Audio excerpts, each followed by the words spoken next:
All right, looks like we're live. Good. Let me just join the voice chat. See who's here already. Ah, Shadow's here. Good. Hmm. Hello, Shadow. What's up? It's going good. Hmm? Yeah, hi. Hey. Yo, what's up? Nice to have you here, Shadow. How's things going? Oh, really good. Really good, eh? Yeah. Nice one. Just wait on people to join, and then yeah, when we got a lot of people watching, I'll show what I got on my DVD trip yesterday. I can't wait for it.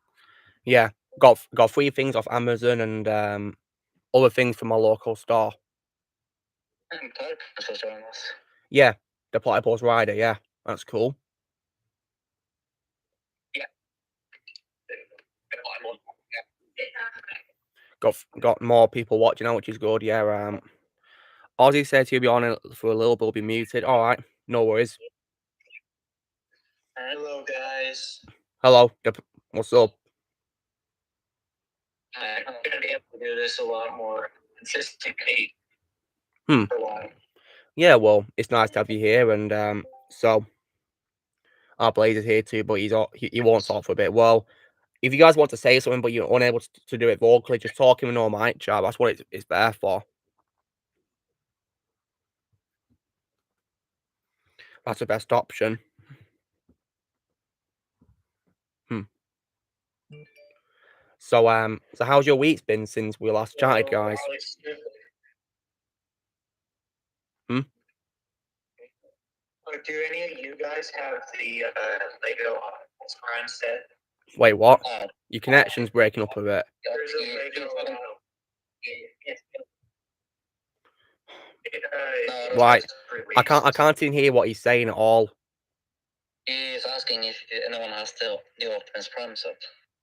Hmm. Wait, what, Shadow? The new Optimus Prime set. No, what, as in the new Lego set? Yeah. No, I've not got it, no. Hey, hello to JS Pena and Darth Prime, what is up? Nice to have you guys here.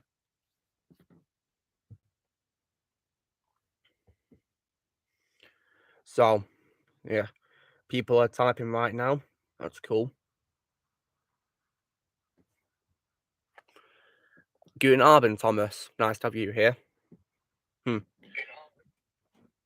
Right, why do I hear an echo? Like, what's going on? Is there an echo in the room? Yeah, this. Right, well, it's very irritating. So if you've got like me on in the background, just mute it because it's going to be very irritating for the audience and for myself. Yeah. Oh, what the?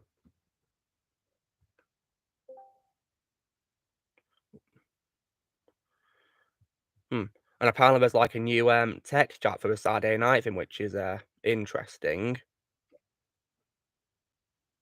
Very interesting. How fascinating. So yeah, so Shadow, how's your week been since we last streamed? Oh, it's been good. It's pretty great. And me and Blaze has been playing a lot of the forest. Have you now? That's cool. Been playing games together. Yeah. As far as for me, I've had another week off work, which has been great, and yeah, I'll be back in work on Monday. So yeah, back to busy life. Yeah. And Shadow, you don't work, do you? No, unfortunately, not yet. Not yet. Well, I hope you find success in the future. Yeah. Thomas, Yeah, I'm retired from Star Wars. I'm not watching the Kenobi show. Yeah, for what I've heard, it sounds a little probably stupid. Well, it's done what I feared. It's destroyed the continuity. So yeah, I'm not wasting my time watching the continuity get destroyed like that. Other Mun's joined us. Hey guys. What is up, Mun? How's your week been since we last streamed? It's been back and forth. Back and forth, eh? Well, I hope this next week will be good for you with no problems. I hope so. Yeah, and it's good that you're here because it means I can show up what I bought from DVDs. With you being here as well. That will be fun. Yeah, because This is where the fun begins. yeah, indeed. You were, of course, happy when you saw what I got last week, didn't you? Oh, yes. I mean, were you most happy with I got Pirates of the Caribbean's original trilogy? Yes. Cool. That was one I was most happy about. And no, guys, I'm not buying 4 or 5. No way. Yeah, screw this one. To me, they're non-canon fan fiction rubbish. Yeah. And I do not care if Stranger Tides is the most expensive movie ever made. I do not care. I don't care either. I don't care about that fact at all. In my head, I think At World's End is the most expensive one. Definitely, the budget is insane, isn't it, for Pirates of the Caribbean at World's End, isn't it? Or should I say Dead Man's Chest and At World's End, because they used a lot of effort on Davy Jones in both of those movies. Tell me about it. And the credit. And it paid off. And it completely paid off. Like, yeah, it did. Hello, Dragon of the West, what is up? Like, when I look at Davy Jones, guys, it amazes me how this was 2006 and 2007, guys, and it looks like it could be compared to today's CGI standards. It's impressive. And that is the most shocking thing about these movies. It holds up so well. I know. That's what's great about the movies, yeah. And I think Curse Black Pearl's CGI is also decent in some areas, although there is parts where you can tell it's CGI, like with the skeletons, for example. Yeah, that didn't really age well. Yeah. Or what David Jones certainly did. Oh, yeah. You know, I'm certain that CGI at this point these days are a lot more likely to get lazy, though. And, like, go, oh, it'll be fine. And then, like, because then they would have had to, like... Hey, Rex, what's up? They would have had to try to be innovative. Now it's just, you can do anything with CGI, so they've gotten complacent, I think. Okay, lots of people saying in the comments now, there is one big problem with this show, and that is the fan base, of course, just assaulting Moses Ingram. Oh, God, she's been assaulted for playing a character. Goodness me. It's like what happened with, Kelly trying to get into. Goodness me. How she got, all those mean messages just because she plays a hated character. Goodness me. I mean, I wasn't aware about that until now. Goodness me. Because I'm not watching the show, so I'm not following any of the news about it. I only checked out clips of the recent episode just to see if James Earl Jones returned to voice Darth Vader, and yeah, and it looks like he did. Although he's only younger though than he actually did in Rogue One, but which is very interesting. Yeah, I saw a video on YouTube where a person explained that they used the same thing that they did for Luke Skywalker in The Mandalorian and the Book of Boba Fett. Ah, so it's re-speecher, is it? Re-speecher. Apparently they mixed Hayden Christensen's voice with James Earl Jones's, apparently. Well, that's a very good idea, that. It gives Hayden a chance to, fully play Vader, really. At first, and yeah. So the character's not liked, is she? Well, it's pretty annoying how, they're going to be attacking the actress, but, if a character's unlikely, it's not the actress's fault, it's, the direction of the writing she's got to work, it's not her fault. Yeah. It's another Kelly Marie Tran. Exactly. Like, and the comments, like, she's got a bad comment. Yeah. But to the extent that you're trying to make it, no. Yeah. Oh, Patrick's joined us. They're trying to say it's such a huge thing. It's not.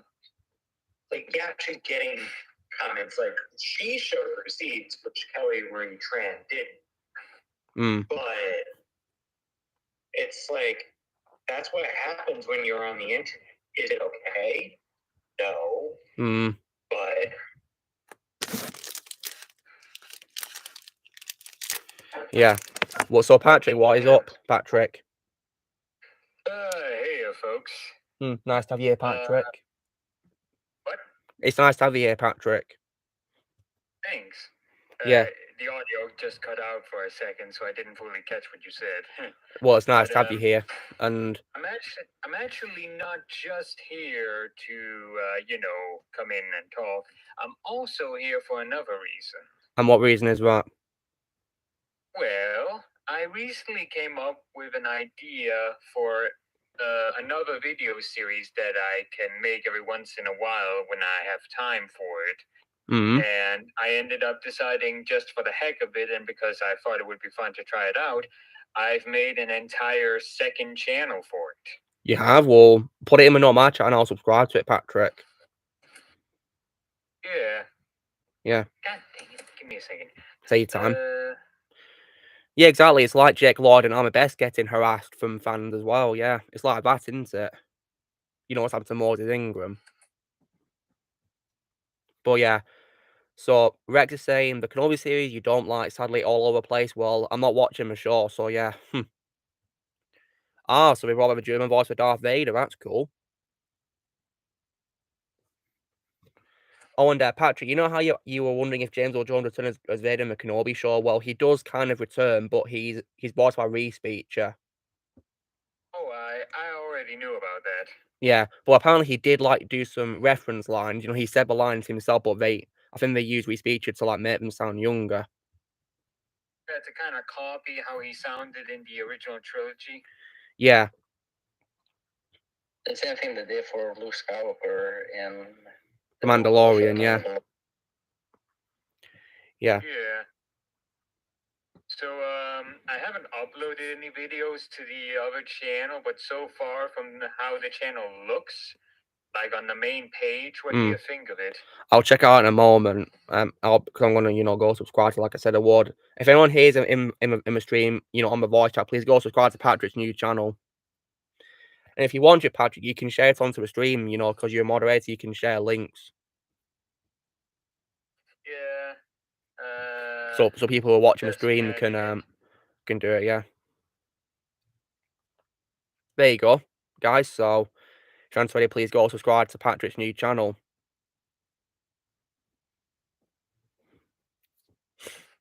Ah, the Dragon of the West is going to subscribe to your new channel, Patrick. That's cool. What? So one of the users called the Dragon of the West is subscribing to you. Yeah, I just said as well. Yeah, Ozzy says he has as well. Alright. Alright. 3 subscribers so far. And I just subscribed, so you got a 4th one. Oh yeah, now it's 5. Yeah. Hey there, FRG Production. So, I gotta say, the Reese Beecher can be impressive, guys, can't it? Usually, Reese Beecher. Yeah. Oh, because I will admit that they've definitely, come a long way since, Luke and Mandalorian, because in the Mandalorian, Luke sounded calm at first, didn't he? But then in the next Reese Beecher usage, like in Book of Fett, and in this case, they've put lots of different kinds of emotions into the lines. I've subscribed, Patrick. Thanks. There we go. So, yeah. So you're getting subscribers now, aren't you, Patrick? And so when do you plan to do like your first video for this new channel? I have no idea. Whenever I end up making one, well, can you guess what it's about so far? Guessing from the name and the way the channel page looks. Well, it says horror story, VHS horror story reading. So like, is it where people will be reading stories? Well, do you remember that video I recently uploaded where I did a voice demo for like that Silent Hill thing where it was like in a VHS filter and stuff? It's basically gonna be like that, but I'm reading a horror story and sometimes gonna bring in my voice acting pals to come in and help out. Basically, that's cool. Just that. And I have no idea. Like, for example, if you go to the channel page, look at what the text on the channel banner says. So you're reading horror stories once in a while. That's pretty cool. And mainly it also says uploads every once in a while, because I wasn't confident enough to say, oh, uploads every week or every month, because, well, let's be honest here, I'm fairly inconsistent with that stuff. I can understand that because you're busy, aren't you? Yeah, so that's why I just said every once in a while. Yeah, exactly. I have no idea how often I'll be able to upload. Yeah. Well, good luck with your FRG production making the cowboy film with TJ. Hope it goes well. Yeah, exactly, Thomas. You asked about Amber 2 getting what she deserves. Yeah, I'm very glad that Johnny won the trial. Yeah, I stand with Johnny Depp, and I'm very glad that he won. And plus, he's also in Manchester as well, guys, which is pretty cool. He's in Manchester right now, which is not far from where I live. He's going to come here to Norway, but tickets are sold now, so I cannot get the chance to meet him. Well, do you know where he's coming in Norway? Do you know what part of Norway he's going to? Is it Oslo? He's coming to Oslo first, and then he's going to come to Bergen after. Well, how far are two states from where you live, Bemund? Oslo is the closest one. All right. I don't know how long it takes to go from Fredrikstad to Oslo, but it takes a long time to go from Fredrikstad to Bergen. Right. Well, you could probably go to Oslo to meet him, couldn't you?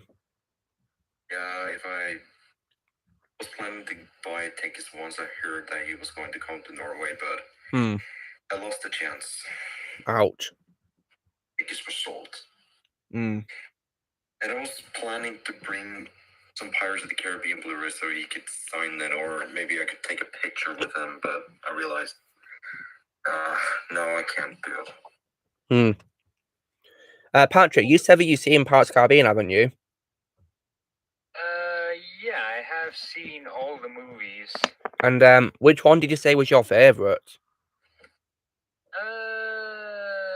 Well, if I have said it before, then I don't remember what I said, but right now, at least, I really don't have like a full-on favorite because I like almost all of the first 3 films equally. With my opinion is that the 4th movie has a few good moments here and there, but it's overall just kind of forgettable. And the 5th film it's decent. It's a bit of a guilty pleasure for me, but I still don't think it's a good movie. But I like all 3 of the first movies equally and think all 3 are very good movies. They definitely are. That's generally my opinion on them. Yeah, to me personally, I love the first 3 films, and to me, POTC is only a trilogy and not a pentology. Pentology, is that like 5 movies? Yeah, it's like the equivalent of, trilogy, but for 5 movies, not 3. Yeah, I agree. When I think the latter movies of a franchise is pretty bad, then in my mind, I just don't consider them canon. Yeah. Like I do with the sequel trilogy. Yeah, I'd recommend Finding Dory. I think it's a pretty decent, sequel spin-off to Finding Nemo. Not as good as Finding Nemo, but still a very good movie in my opinion, Finding Dory. But I think it's unnecessary though, to be honest, but still okay actually, pretty decent. I would say that from what I remember of Finding Dory, it was harmless fun. Nothing special for me, but harmless fun is what I generally tended to think of it, even though it's been a while since I last saw it. I mean, I do have a love, Finding Nemo a lot. It's one of my favorite Pixar movies of all time, and it has my favorite voice roles of people like Willem Dafoe and Jeffrey Rush, and has also my favorite role of Albert Brooks as well.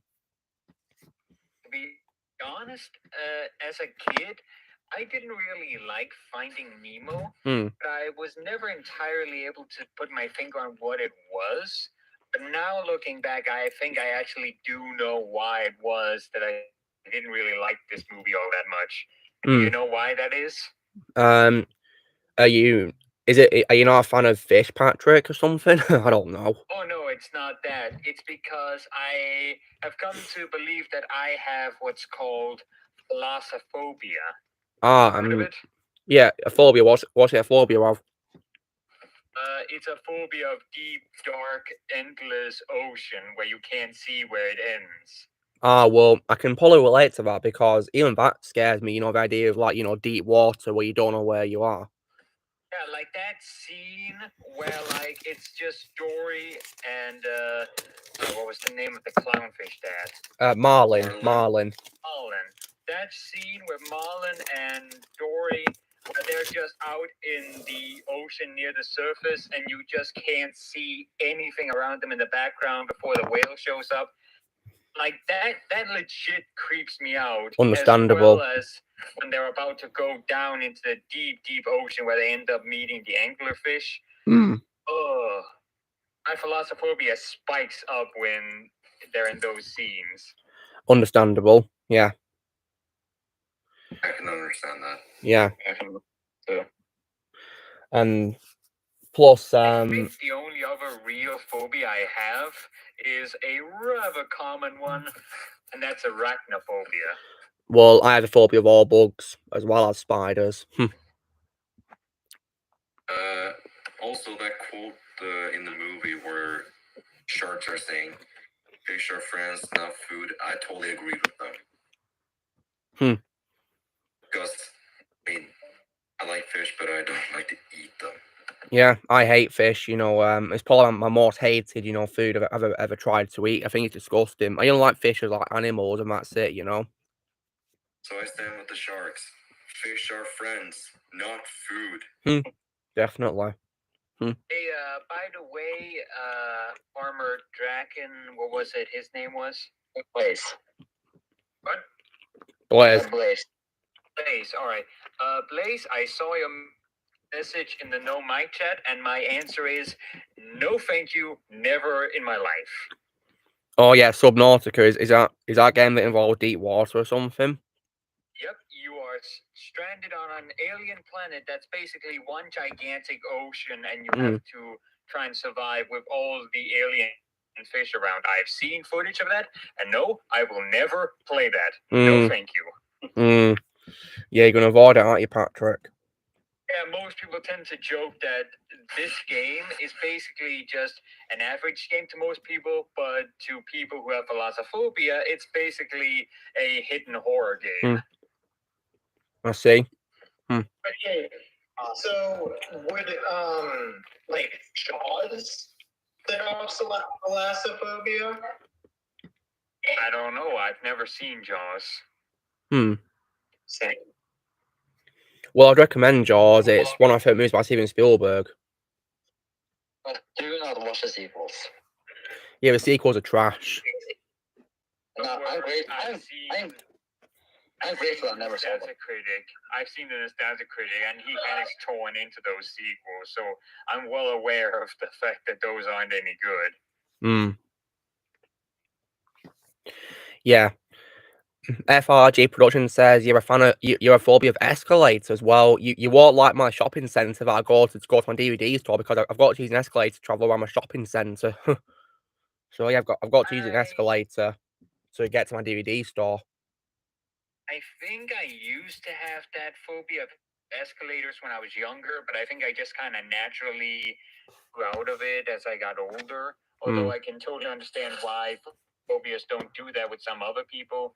Sometimes, like, phobias are kind of weird like that. Sometimes they stick around into adulthood, and sometimes they don't. Funny, I used to love escalators. Then years later, I realized I had trouble getting myself to, or kind of bringing myself to go down escalators. I was perfectly fine going up them, but going down them, I'd always hesitate. And now I find them back to being just fine. So. Hello, Carlos. Hope you're doing well. So yeah, I've got to use an escalator, you know, every Friday, guys, when I go to a DVD store, yeah, because my shopping centre has like about 2 floors worth of, you know, shops, so I've got to use an escalator, you know, to travel around. Hey, Luke, yeah. Blaze has got a message for you in the no mic chat. I have a semi-phobia of water. I hate going underwater, but water in games, you don't mind in real life, but you hate going underwater. Well, fair enough, I can understand that. I mean, it's even a bit eerie when you're playing a video game and you go underwater, like in games like, you know, GTA 5, for example, where you can go underwater in that. Yeah, I know you went to work, Ozzy, no worries. I saw you leave the chat. Yeah, I'm doing very well, thank you, Carlos. Hope you are as well.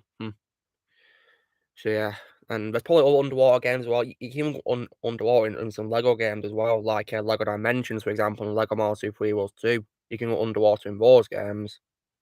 You can do underwater levels in Star Wars Jedi Fallen Order as well. When you get to the Inquisitor level, where that's a bit eerie. The hologram. Eerie. And of course, there's an underwater level in these super ones. Yeah, there is when you're playing one of the boss fights, isn't it? Yeah, it's pretty cool. Sea King boss battle. Yeah, Sea King, who is the Earth 3 equivalent of Aquaman. Yeah.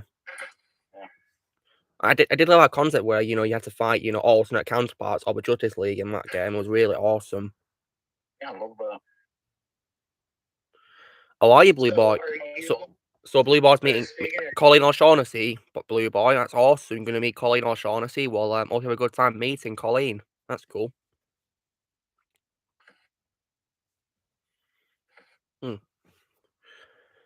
So Bioshock is still underwater, is it? What are you saying to Platypus? Oh, you were mentioning Jedi Fallen Order. Yeah. Are you guys going to be playing the sequel? Yeah. Yeah, I'd definitely love to get that game, absolutely. I would love to, but I don't have a next-gen console. Yeah, I probably will be getting one for the sake of that game and for like other things too, like the Spider-Man games which are remastered and whatever, like Miles Morales especially as well. I mean, you got a War game as well. Yeah, I do want to, but I've not read the Jaws book, no. I didn't know Jaws was based on a book. Okay, I can speak for a little bit, but then later I'll have to go off. No worries, Blaze. No worries. Unless the Jaws book is a novelization or a movie, I don't know. But yeah, we'll probably get Jedi Survivor. Hopefully. Are you guys watching Bad Batch Season 2? No, I'm not watching it. No, I'm retired. Nah. I'm giving it a chance. I'm not. There's James too. What did he say? Bad Batch series, so it's a Star Wars show, Blaze. Because apparently the first episode comes out September 28th. Right, well, I don't care about that release date. I'm happily retired from Star Wars. So a book is more graphic than a movie, and it came out before a movie. Oh, that's pretty cool. I didn't know that Jaws was based on a book. I mean, I know Jurassic Park was based on a book, by Michael Crichton, but I didn't know that another Spielberg movie was also based on a book too. Wow. I mean, I know the movie was rated PG, but now it would have been rated R. Yeah, because Jaws is really dark. Yeah, very violent. Also, there's a topless movie. Lots of blood. Yeah. Hey, Luke, what do you think of Street Fighter 6? Well, I've not seen clips with Blade because I'm not into it at all. Street Fighter. I've not played any of the games of Street Fighter. But judging from the design to set in the video game chat, what do you think? Well, what do you mean, Blaze? Like, there's like a photo of the roster in the video game chat. Well, it looks promising, doesn't it? Yeah. But apparently, is there some characters that are missing from it? Yeah, like Fei Long, which is the Street Fighter version of Bruce Lee. I see. Well, I've not played any of the games. Rufus is missing. Well, Rufus is missing. Oh, wow. So Nedry dies like that in the book? Goodness me, that is very brutal.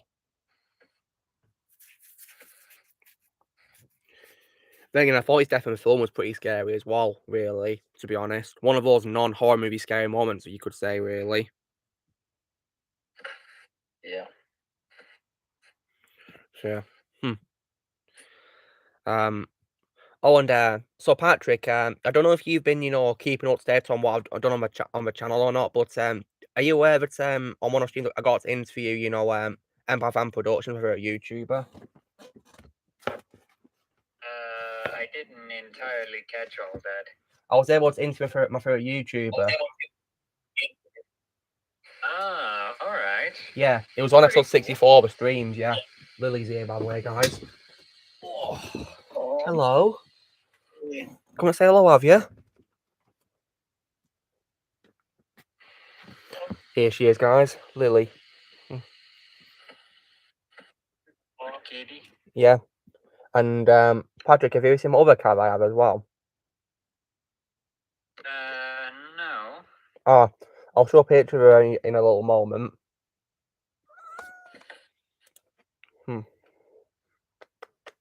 Got lots of spammers tonight, haven't we, guys? As I've noticed, but thankfully I can block them all.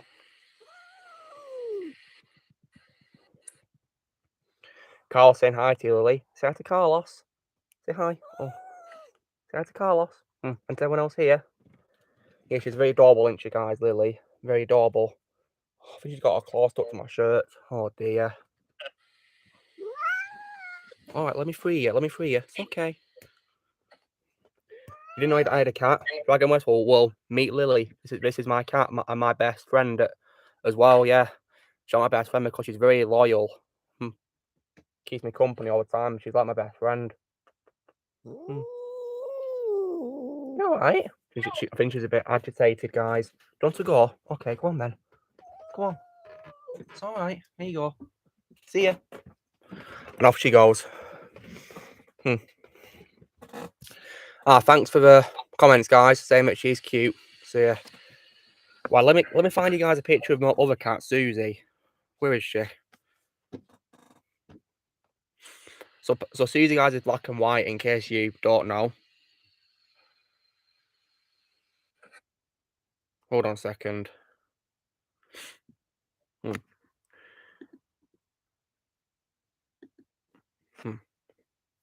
Where is it? Where is it? Trying to find it, guys. There's so many pictures. So here's one. Here's one of her. It's up close as well. There you go, Susie.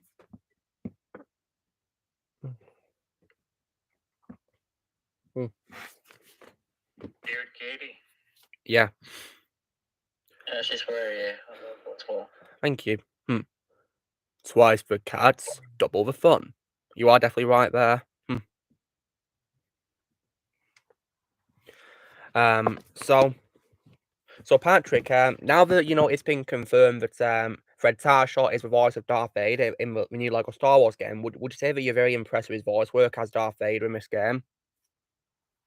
I mean, yeah, the fact alone that I didn't recognize him right away, I was pretty impressed by. I mean, like I said, it actually did take a few minutes of listening to Darth Vader's voice before I finally realized it was Fred Tarshaw.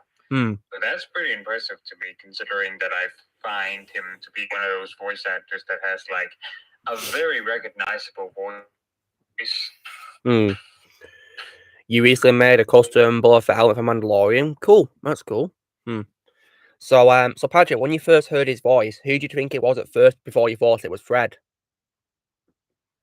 Honestly, I didn't really have an idea. Like, Fred Tarshaw really was the first one that I ended up thinking the voice actor was for Darth Vader in that game. Because up until that point, I had no idea who it was. I was very much confident, very much right away, that it wasn't Matt Sloan or Scott Lawrence. I couldn't really figure out who it was until I eventually landed on Fred Tarshaw. Interesting. Because at first, guys, I thought it was Matt Sloan as well as Darth Vader in the game, but then it took listening to more Darth Vader's voice to me think, hold on a second, that doesn't sound like Matt Sloan, it sounds different. Like, for example, guys, when Vader says, you're part of Rebel Alliance and a traitor, take her away, that's when I noticed something was different. And also when he says, she must have hidden the plans in the escape pod. That's when I noticed that his voice, was different to Matt Sloan. I think one of the biggest things that made me realize right away that it wasn't Matt Sloan is that, well, I don't know if other people noticed this, Fred Tarshaw has a noticeably deeper voice than Matt Sloan. He certainly does, yeah. And It is definitely amazing how he can do it, the voice of Darth Vader, you know, because I've heard his voice as the Hulk, obviously, that's my favourite role of Fred, and also as Megatron too in Transformers, and even his normal voice. When listening to those three voices, it makes me shocked that he can do Darth Vader so well. He's very talented. Yeah. Yeah. And Fred's also a very cool guy. I love watching his interviews. He's definitely really fun to watch in interviews.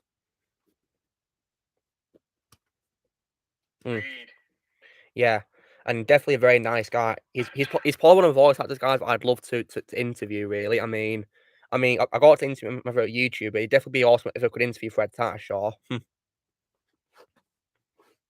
So Patrick, if you want to check out the interview with Empire Fan Productions, then it's on episode 64 of the streams, yeah. And in the description, there's a timestamp of when the interview begins, so you know where to go to. Because at first it's just a normal stream, then he called me at 20 minutes into a stream. Yeah, so if you fancy checking out, then yeah, please do, because we had a really fun time chatting, and you know, lots of questions and stuff like that. Yeah, we had a lot of fun. Sounds good. I can't believe that it's been 10 weeks since that interview. Well, yeah, you're right. Yeah, because this is Chat Lab 74, isn't it? Yeah, 10 weeks. Goodness me, it doesn't feel that long ago, really. Yeah. Right. So anyone here wants to see what I got on DVD now? Yeah. Oh yes. All right. So should we start with what I got on Amazon first, guys? Because it's only free stuff I got on Amazon, just free things. So, are you guys ready to see what I got? Yeah. All right. So first thing I got was Venom: Let There Be Carnage. Oh, nice. Yeah. I thought I'd give that because I got you know first Venom film on DVD last week, so I thought I'd get the other one as well because it wasn't at my store. Then I also as well got John Wick 3. Oh, so you have completed the trilogy. So far, and there'll be a fourth movie, of course, out, so it'll be a tetralogy soon. I guess there's also a fifth movie coming up also, There'll be a pentalogy then if it's a fifth movie, and then I also as well got one of my favourite movies by Keanu Reeves, which is not Matrix or John Wick, and that is Speed. Speed? Yeah, I love that movie. Great movie. Yeah. Great movie. Definitely. I haven't seen it yet, but I will check it out. Yeah. And plus, now I also got a collection of films, guys, and now it's a pity that Daniel Skinner's not here because he loves this franchise, and I thought I'd get it. So I got a Blu-ray collection of one of my favorite series of movies by Richard Donner, the director, rest in peace, and that is Lethal Weapon. Nice. Yeah. Planning on watching soon. That I will check out. Yeah, dude, I'd recommend it. It's some of my favorite movies by Richard Donner. You know, director of Superman, guys, and the Goonies and whatever. I think he directed a whole movie called Omen as well, didn't he? Omen. You just got Batman 2022 on DVD. Awesome. Well, it's not out for me yet, but I'll be sure to grab it as soon as it's available. I think I'll order on Amazon when it's out. Then I got some MCU movies, guys. So I got first of all, one I got was Civil War. Yeah, I got that. Then I also as well got the first Doctor Strange movie, and it's maybe the only one. But I also got Iron Man 2. Yeah, and there's others as well down the line as well. And in addition, I also as well got one of my favourite Adam Sandler comedies, which I think is an overhated movie, which didn't deserve the hate that it got. And this movie, guys, would have to be Grown Ups. Oh, Grown Ups. My favorite Adam Sandler comedy movie. It's definitely really funny. And I also got another X-Men movie, guys, to add to my X-Men collection, which was Days of Future Past. The roll cut. It's the normal version. I couldn't find a raw cut. But I'll be sure to get a raw cut soon so I can compare both of them, you know, one day. But raw cut, in my opinion, is more superior. Nice.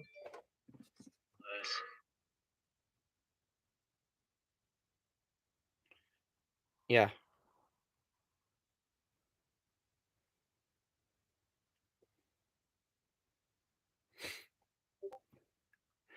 So yeah, I also as well got one of my favourite Jim Carrey movies of all time, which is The Mask. Oh, that's my favorite one. Yeah. And furthermore as well, I also then I got another one as well, which I think is another great comedy, which is Dumb and Dumber.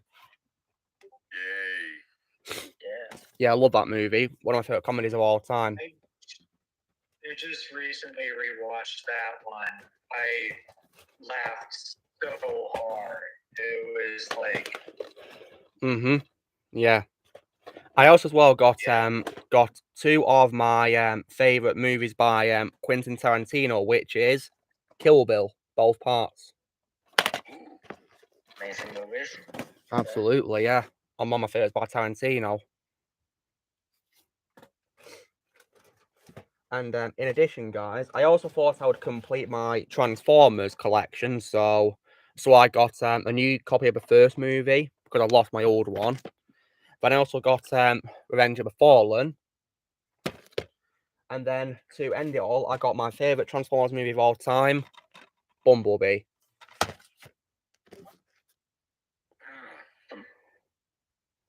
Yeah. You're excited for the Beast? You're excited for the Beast Wars movie?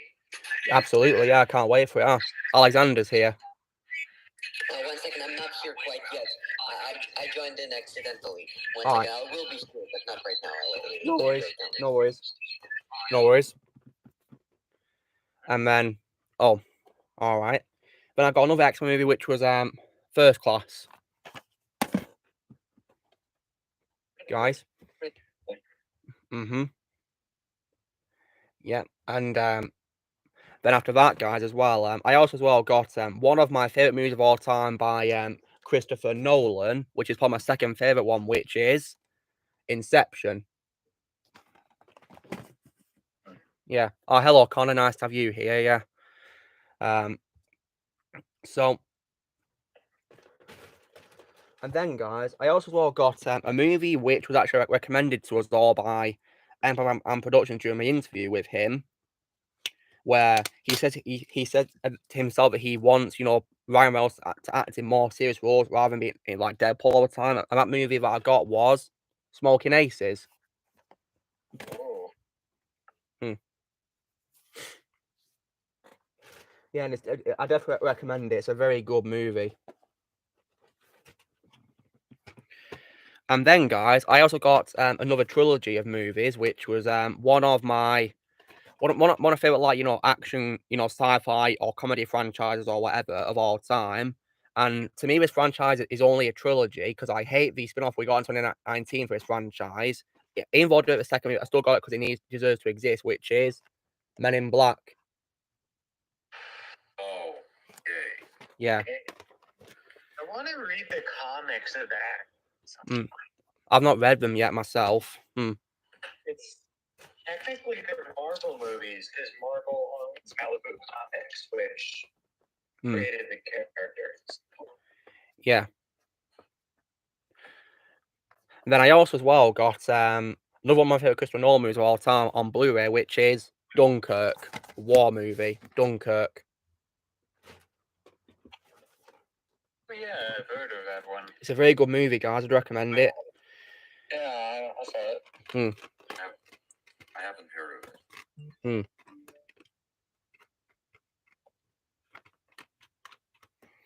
Plus, as well, guys, I also got another MCU movie on Blu-ray, which is Guardians of the Galaxy Volume 2. Oh, that is my favorite one. Then I also as well got a pretty underrated movie, guys, which in my opinion deserves a sequel, which is a movie by director Neil Blomkamp from 2009, which is District 9. Love that movie. Yeah, it's absolutely phenomenal, and a movie that definitely does deserve a sequel. And then I also as well got another movie which in my opinion also deserves a sequel, which is a very underrated superhero movie, guys, which is not by Marvel or DC by any means. And this movie, guys, stars It stars Will Smith in the title role as this character, guys, as this superhero character. You can probably guess who it is now. I mentioned Will Smith. Yeah, and that would have to be none other than Hancock. I only know about it because the Nostalgia Critic did a review on it recently. What did you think of it, Patrick? Because I think it's an underrated superhero movie. I don't know. I don't really have that much of an opinion on it. I just found it funny because the thing was that it was made around the time when Will Smith smacked Chris Rock. But the thing was, the review of it was done in advance, months before. So it was completely by coincidence that he released a review of a Will Smith movie at the time when Will Smith became popular because he smacked Will Smith. There were several points in the video where then Statuary made a joke because there were several moments where he could have made a joke about the slap if the video hadn't been made in advance. So there were several jokes where he was like, I could have made a joke about it here. I couldn't because the video was made in advance. I see. Well, so next up, guys, another movie we've got two more left, guys, two more DVD boxes. And so this one I got was also one of my favorite, like zombie movie franchise of all time, which is only two movies, guys, and that is 28 Days and 28 Weeks Later. Wasn't it the first movie? Yeah, they're definitely really good movies, guys. And in my opinion, 28 Weeks Later deserves a sequel. And then, last but certainly not least, guys, the last thing I got was actually a trilogy of 3 movies, guys, involving exterminators who don't exterminate bugs. Instead, guys, they exterminate na na na na na na na na na na na na na. Ghostbusters. Yeah. And guys, it's only the first movie, the second movie, and Afterlife. I did not buy the Abomination for 2016. Good thing. Never heard of it. Yeah, we don't talk about that movie, do we, guys? Wait, what's the Ghostbusters movie in 2016? Never knew that. Yeah, I've heard enough. I wonder what it is, guys. But yeah, so that's what I got, guys, and yeah. I had a nightmare. I was dreaming about a Ghostbusters 2016 movie with females. Yeah, well, thank God there's only 3 Ghostbusters movies. And there's only 3 Ghostbusters movies in existence. They're tolerable, yeah. Yeah, dude, Blaze, I'd recommend District 9. I mean, I haven't checked out any of the sequels. I've only seen the first movie, but one day I'll go around and check out every single movie. I will get Ghostbusters Afterlife on Blu-ray. Yeah, I do. Well, I have the first 2, so I need to complete the collection and skip the 2016 remake. Yeah, I do. Reboot, sorry. Yeah, just don't watch it because it's an absolutely abominable movie that deserves no name. And I'm not really much. Something sad? It's Paul Feig, who directed it, has 0 remorse for it. It's like really? I was watching a show on Netflix called The Joel McHale Show with Joel McHale, where Paul Feig is an executive producer, so he appears in every episode. And at one point, he announced this: "I, Paul Feig, I was responsible for the 2016 Ghostbusters remake," and all. He threatens something. It's like, oh, you're actually joking about that. Okay, I mean, we'll move, I guess. Yeah. Bold strategy, Cotton. Let's see if it pays off. So now, Patrick, you've not seen the Ghostbusters 2016 movie, have you? No, and never planning to. Is this because you heard about it from Nostalgia Critic's review of it? Mostly, but it's not just from him. Pretty much everybody I've seen that has made a video on this movie, you can tell just from the titles and the thumbnails alone that this isn't even remotely a good movie. It definitely is not a good movie, in my opinion. It's absolutely trash. Chris Hemsworth is defended it, which is disappointing. It's like people just don't understand it. It's like, what's to understand? It's just not a good movie. Yeah, it's awful. I'm not really bothered by it. Everyone's got their own opinions. Yeah, well, in my opinion is that I absolutely hate it, so yeah. But yeah, Blaze, I definitely recommend you watch District 9, it's great. I didn't hate it, but I've also never seen any of the others to compare it to. I do want to. It's just, I need to, I can't just watch it any way I want. I have to have a way to watch it, so. But I do want to someday. I watching the remake at the drive-in years ago, and I was like, okay, this isn't terrible. Also, my sense of humor was a lot different at that. So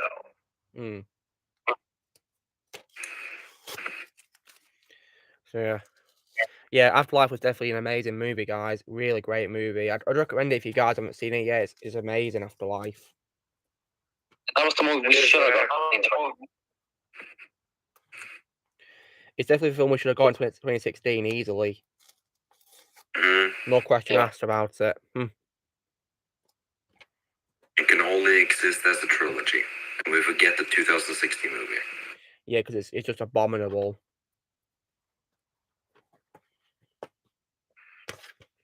So yeah. Oh, and guys as well, stay tuned as well on this week coming for my review of Batman Forever as well. That's coming out soon.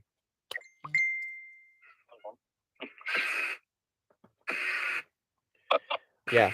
I was extremely shocked that the new Top Gun was good. Like, I was thinking, although I did try watching the first one before, because I was like, I'll go watch it. And then I was like, I got bored the first one. And then the second one, I'm like, oh, this is fantastic. Oh, okay. Yeah. Although I'm shocked that it got made. Apparently, Tom Cruise didn't even want to make it, which that's definitely saying something. Yeah.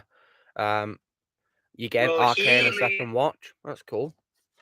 He's not a normal current movie star. Like, he doesn't do cameos or anything. Like, all the people talking about Tom Cruise and Doctor Strange 2, it's like, that would have been, like, they would have had to pull so many strings to do that.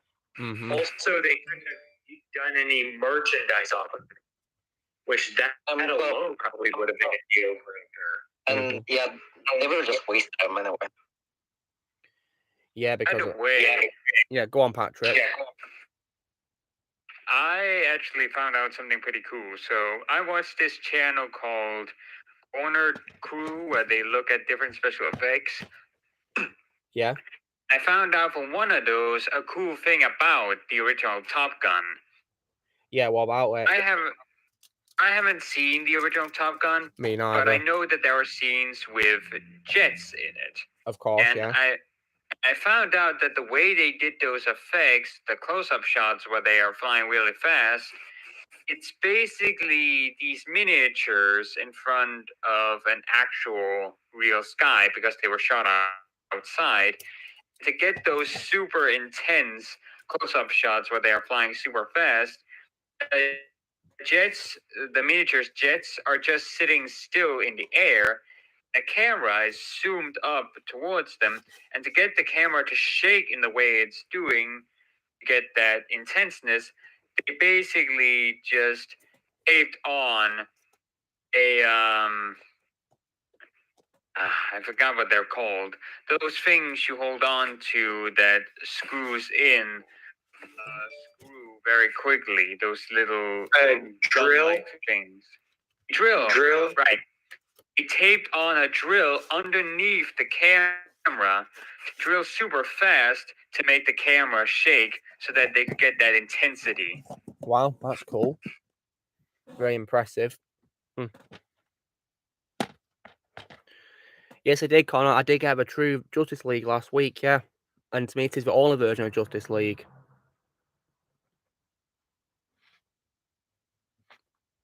Yeah. As far as I'm concerned, guys, the Snyder Cut is the true canon Justice League to me, not the abominable version from 2017. That one doesn't even exist. Yeah, it doesn't exist to me. No way.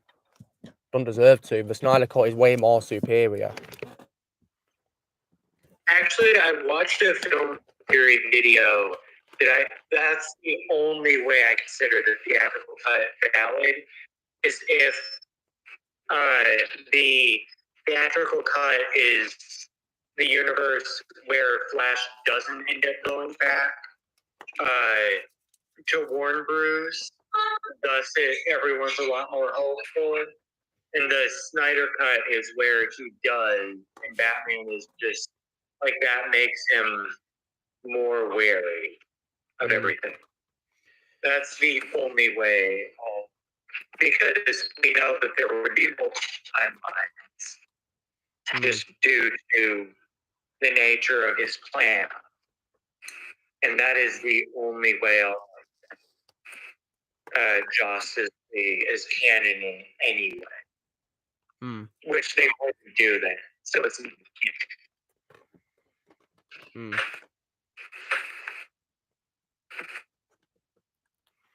Yeah, exactly. Kind of the one that does exist.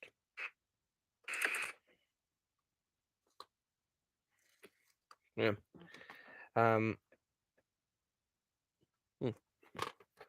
Wait, what's Blaze sharing in? Is it like a meme? Oh, is that from Happy Gilmore? I love that movie. It's like an Adam Sandler movie, isn't it, guys? I've got to watch it one day. I think it's on Netflix to watch, so I'll definitely give it a watch one day. Because thankfully, guys, I've been finding time, to watch stuff as well as in my James Bond marathon, other things as well as my James Bond marathon. And yeah, and in case you guys are wondering, I'm up to A View to a Kill now, which is the final movie starring Roger Moore as Bond. That's my fourth favorite from him. I liked it more than Man with the Golden Gun, Moonraker, and the title I don't want to mention at all because I don't know if it is allowed to say. Yeah, Octo. Yeah, Octo. Yeah, it's very inappropriate. I don't know why it's called, but the title is very inappropriate. Of all the Bond movies, that is the worst title. Definitely, it's very inappropriate. And I thought the movie was also really boring as well. Muralow's not here. He's at a parade, guys, that he told me he was going to. So he's really busy attending that parade. So he can't make it today. And the movie has so many cringy moments. Like, tell me about how did you react when James Bond was swinging through the jungle, yelling the Tarzan yell? I was like, oh my god, what the hell is this? This isn't James Bond at all. No, right? I also thought it was really dumb how he was a clown as well, and he was also a clown. No, right?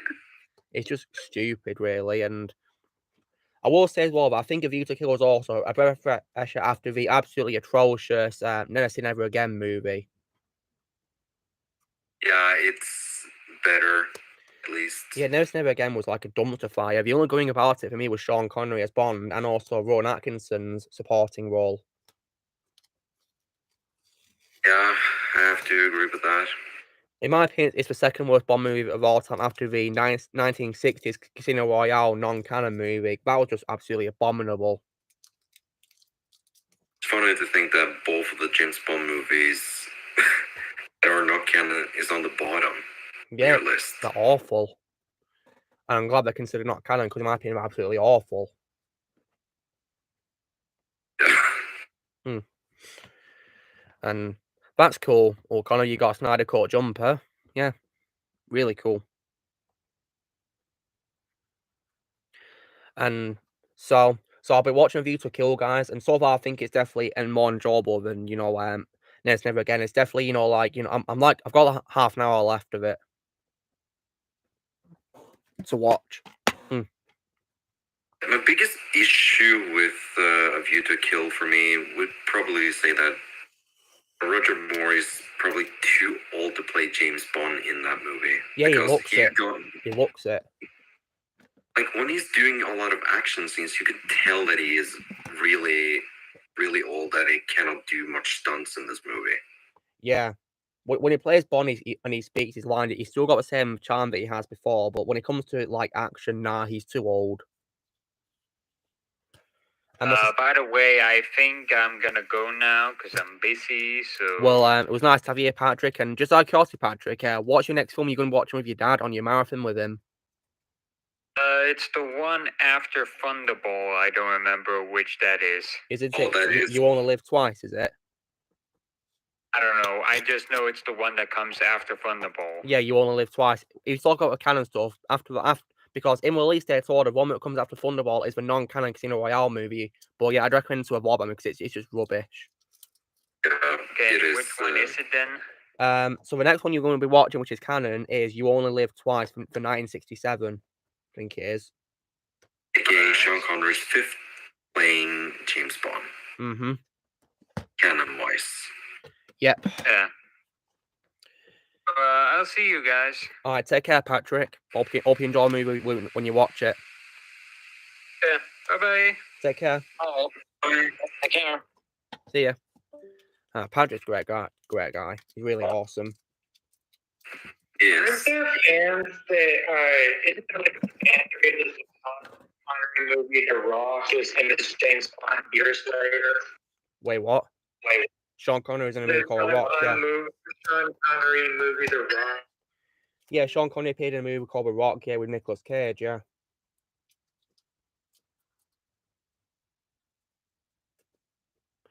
But so far, guys, my top 3 favorite roles of Sean Connery would be his roles, in James Bond and Indiana Jones: The Last Crusade, and also in Highlander.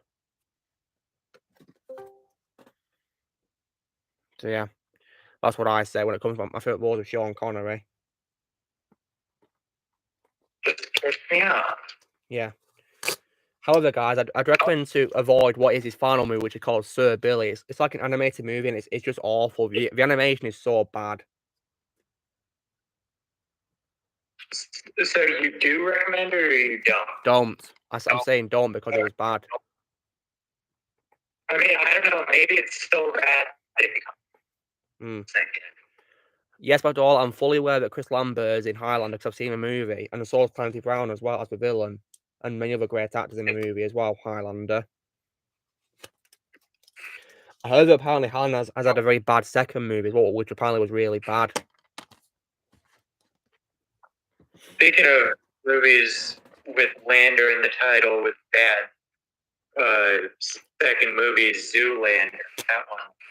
That one was really good. And the sequel. Yeah, Zoolander. I've heard about that. It's Ben Stiller plays a male mom. That's cool. I'll probably be sure to check it out one day. Oh, I love that movie. It's hilarious.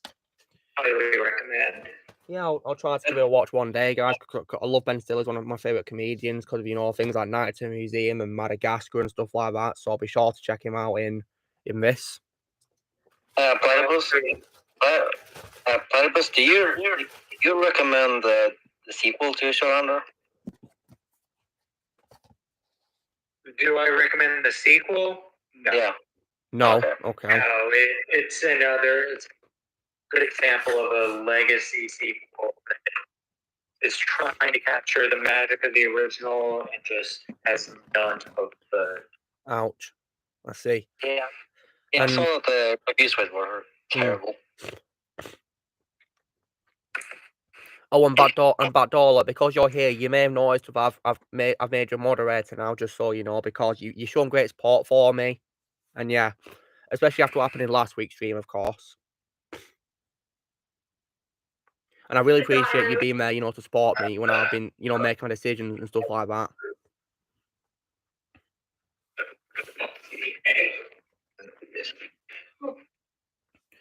And don't worry, guys, we won't be seeing Ryan Connor ever again on these streams because I blocked him. We never do. Yeah, I blocked him, so yeah, he won't be here ever again. Because after what he said last week, I was very angry, so yeah, I don't want him on my channel ever again. So yeah, but in case you guys wondering where he is. Yeah, the minute he said that, I immediately lost stuff for him. Yeah. Yeah, I was actually as well pretty upset, guys, because he's been supporting for like nearly 2 years, guys, and look what happened. saying he's disappointed with me for not wanting to watch Kenobi. Disappointed, which in my opinion was really rude and disrespectful. Even Daniel Skinner thought it disrespectful as well, because he was here when it happened. I mean, we all hated it when it said that. Yeah. Well, I'm never going to say anything like that to you ever. Cool, that's very reassuring. Yeah, that's right, Connor. Yeah, he said he was disappointed with me wanting to not wanting to watch Kenobi. So yeah. And I was very upset when he said that, so that's why I blocked him, and that's why I've given Bad Dalton the moderator role, because he is way more sportive and way more respectful in that sense.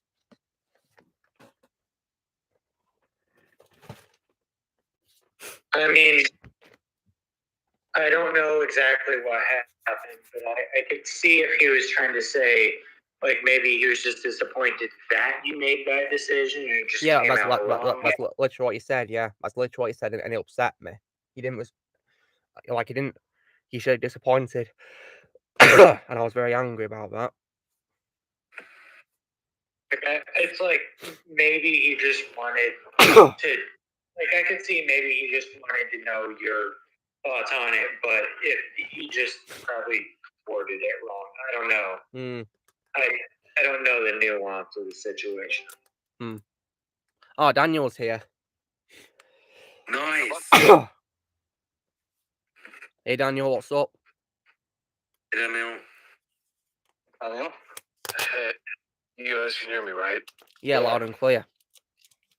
So, bit of an announcement.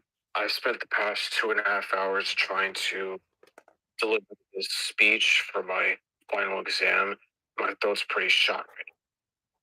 You got a bad throat, have you? I'm sorry to hear that. Oh, yeah. I'm still able to speak, but it's gonna be a little rougher on the edges. You know what I mean? Yeah. Yeah, no worries. Well, I hope you recover soon.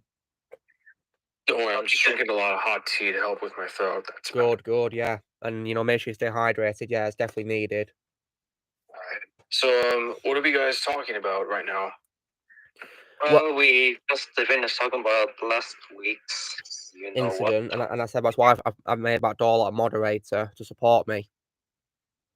Oh, what happened with? Yeah. Okay. Yeah.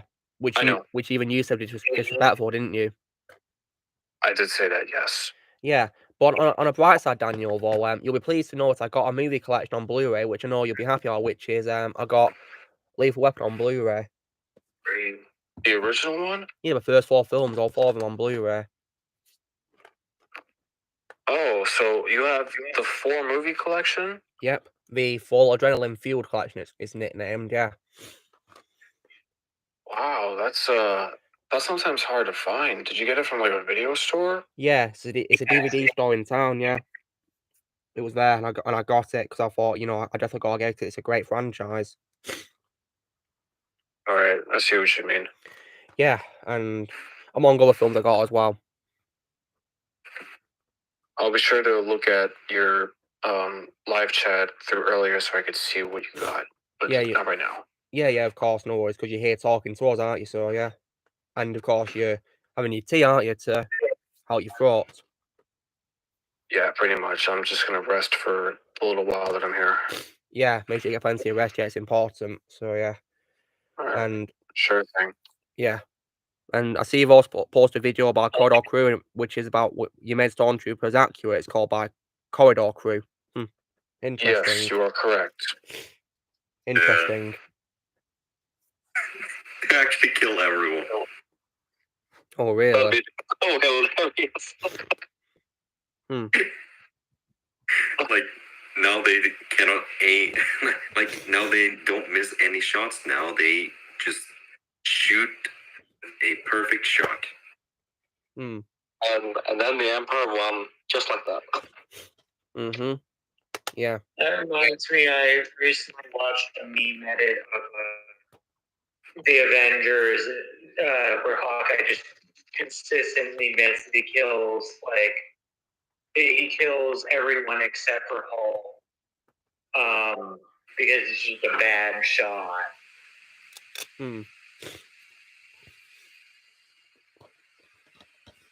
Yeah, I can see what you mean about not wanting to turn cartoon characters into live action, but yeah, I'll be sure to check out Maleficent very soon. You know, both of them with Angelina Jolie. See what I think of them. Because I heard they were very good, apparently. I had some good reviews. So that'll be cool.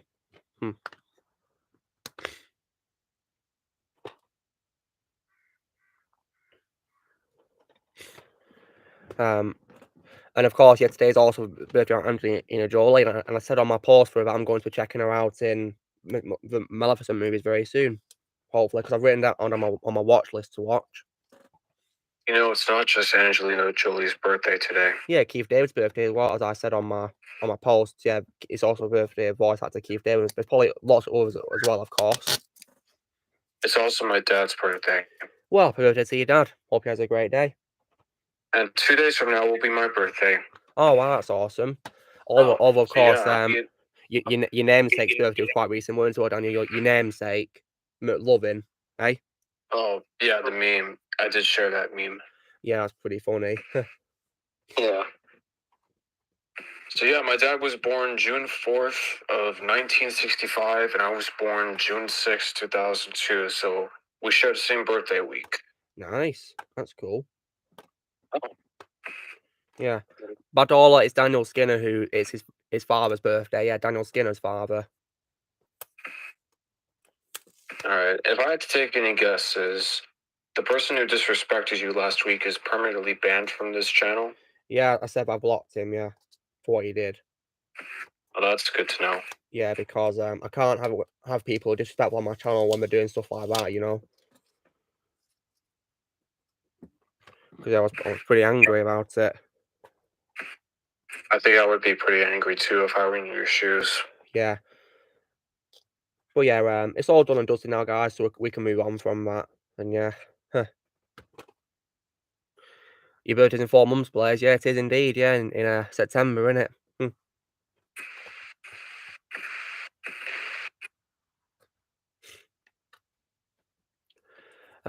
So yeah, sometimes there's that feeling of feeling like you're getting old, and when you turn a certain age, you know, you feel like getting old, don't you?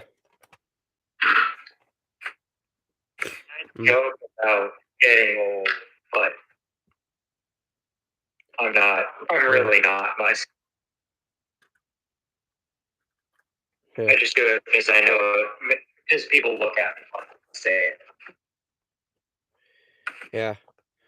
Yes, indeed, Connor. Congrats to Johnny Depp. Yeah, justice has been served at last. Justice has finally been served. Indeed, it has. Yeah. So, speaking along those lines of Johnny Depp, here's something. Sorry.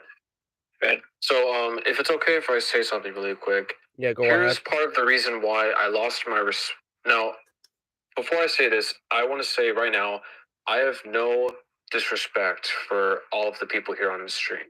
With that said, when Johnny Depp went over to the UK over in London for his case, the people of London in the courtroom and for certain people at the trial last year literally said to Johnny Depp's face that you are a wife beater. The English people, the judicial system of the UK called Johnny Depp a wife beater.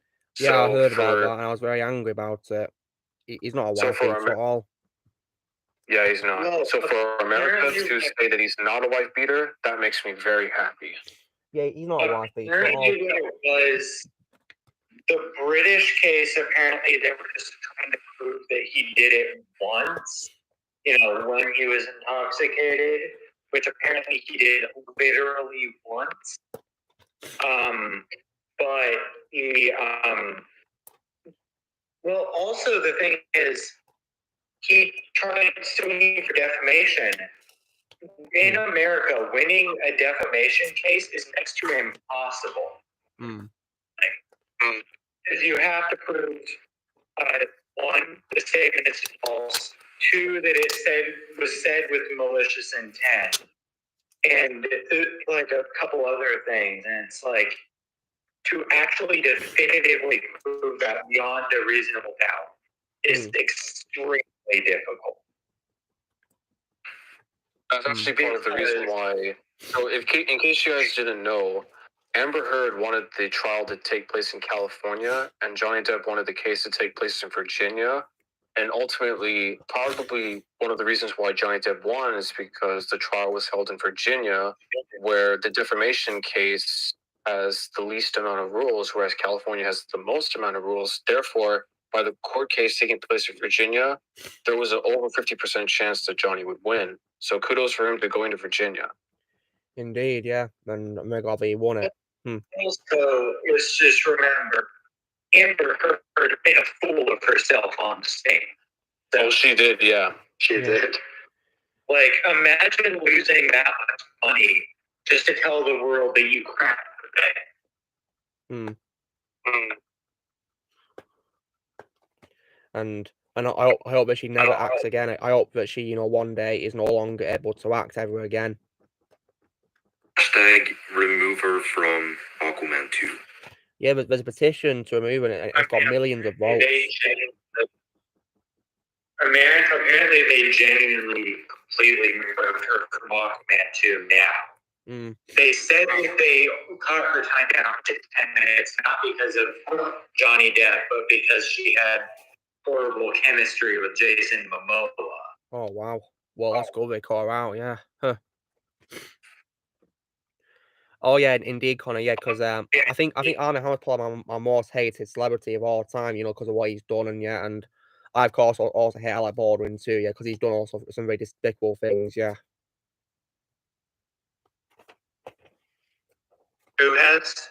Alec Baldwin, he's done very nasty things. Oh, yeah, and then he has the nerve to like safety the other day. Like, I'm sorry, you killed a person because you have no idea how to use a prop gun. Yeah, and he's lying about it as well. Lying. Like, of course, and Alec is also playing the victim. He is playing the victim, yeah. Twisting it. About sir.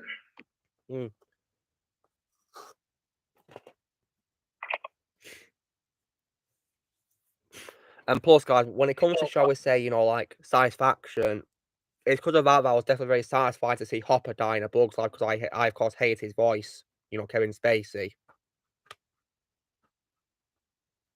And as I said before, it was always incredibly satisfying to get him see his death scene in LA Confidential, because he got shot in the heart and he bled to death. That was very satisfying. Yeah, just like how he also gets killed at the end of 7 as well by Brad Pitt's character. I'm speaking of movies that you intend to watch in the future, Luke. Do you plan on watching American Psycho soon? Yeah, I told you I would. Watch it one day, didn't I? Yeah, you did. Yeah, I do plan to watch it one day. So I want to see Christian Bale and Roland and the other actors who are in it as well. All right, sure thing. Yeah, and I also will check out the sequel I've heard about, so I can see if American Psycho did or did not need a sequel. But yeah, and I've heard that the sequel is really bad, so wish me luck. Yeah, I'm gonna wish you all the best luck, buddy, because you're gonna need it. Yeah, I heard it was really bad. Yeah, I'm not even going to watch the sequel. Yeah, because apparently it doesn't really connect to the first film, does it? Except with one line of dialogue. That's it. Just one line of dialogue? That's ridiculous. Huh. Oh yeah, but I do also hate TJ Miller as well. I can't stand him. That's why I'm so glad that, he got recasted in the third How to Train Your Dragon movie. Yeah, very good to hear, yeah. I was also very glad that in the second movie, he got underused and downplayed a lot. Which I was happy about.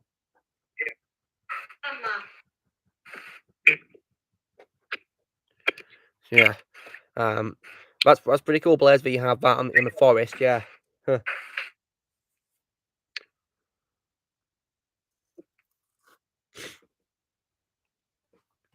So yeah. When it comes to movies I do plan to check out, guys, I also plan to check out the Adam Sandler and a comedy movie called Happy Gilmore soon as well. Oh yeah, the golfing Adam Sandler comedy. Yeah, see what I think of that. Yeah, I heard that was really good. I know Blaze loved it as well, didn't you, Blaze? If you're still here. Because I heard that movie was really funny, so I'll be sure to check it out. Happy Gilmore, Blazer, Adam Sandler. You love that movie, didn't you? Happy Gilmore. It's really funny. Cool. And I'll also as well be sure to check out other things that Adam's in. I mean, one that I don't really want to check out is probably Jack and Jill, so that was really bad, Jack and Jill. The movie's an abomination. Yeah, and apparently he played a dual role in that movie of 2 characters. Goodness me. The title character himself. Apparently Al Pacino is really good at that movie, though. I heard apparently he was the best part of the movie, the best part apparently. Well, he said that he takes roles in movies that he knows are bad so that he can try to elevate them. And it's funny, he blacklisted for it after he said that. It's like, oh, okay. Presumably because they thought, oh, if he's signing onto a movie, he thinks it's bad. It's not the best message. But now it seems he's back. So and when it comes to grown-ups, guys, I don't plan to buy a sequel to anytime soon because I wasn't much fan of a sequel, to be honest. I mean, like the sequel was like, I did laugh in it, but it just wasn't like as good as the first one. I mean, what I didn't really like the most about it was the absence of Rob Schneider. I was actually going to say that because he's not in it. I mean, that is, but the movie can make me laugh sometimes. It has its moments, yes, and although I feel like as well some jokes were pretty vulgar as well, which I didn't really like. Some jokes were pretty vulgar. I agree. Yeah. So yeah, I don't really want to buy a sequel, but yeah, when it comes to Jack and Jill, guys, if I do plan to watch it, then you know it's on Netflix, so yeah, I won't be wasting any money on it. Don't worry. It would be awesome if you filmed a quick rage rant about Jack and Jill. That would be awesome to see. Yeah, I could do. Yeah, you know, like one of those like 1 minute things that people do. You know, like what is it like first time reaction to movies or something like that? Yes. Yeah. And if I don't like it, I can be ranting, can't I? Yep. Oh yeah, Connor, I've heard really bad news about those movies that you just mentioned. Yeah. That movie you mentioned called Freddy Got Fingered is movie 120's worst movie he's ever seen in his life. That's what he's told me. I've actually never heard about Freddy's Got Fingered until right now. Yeah, Freddy Got Fingered it's called. It's like a comedy movie, which apparently Movie Law reckons is worst movie he's ever seen. If you don't know why, guys, check out his rant about it on YouTube. He did a rant about it.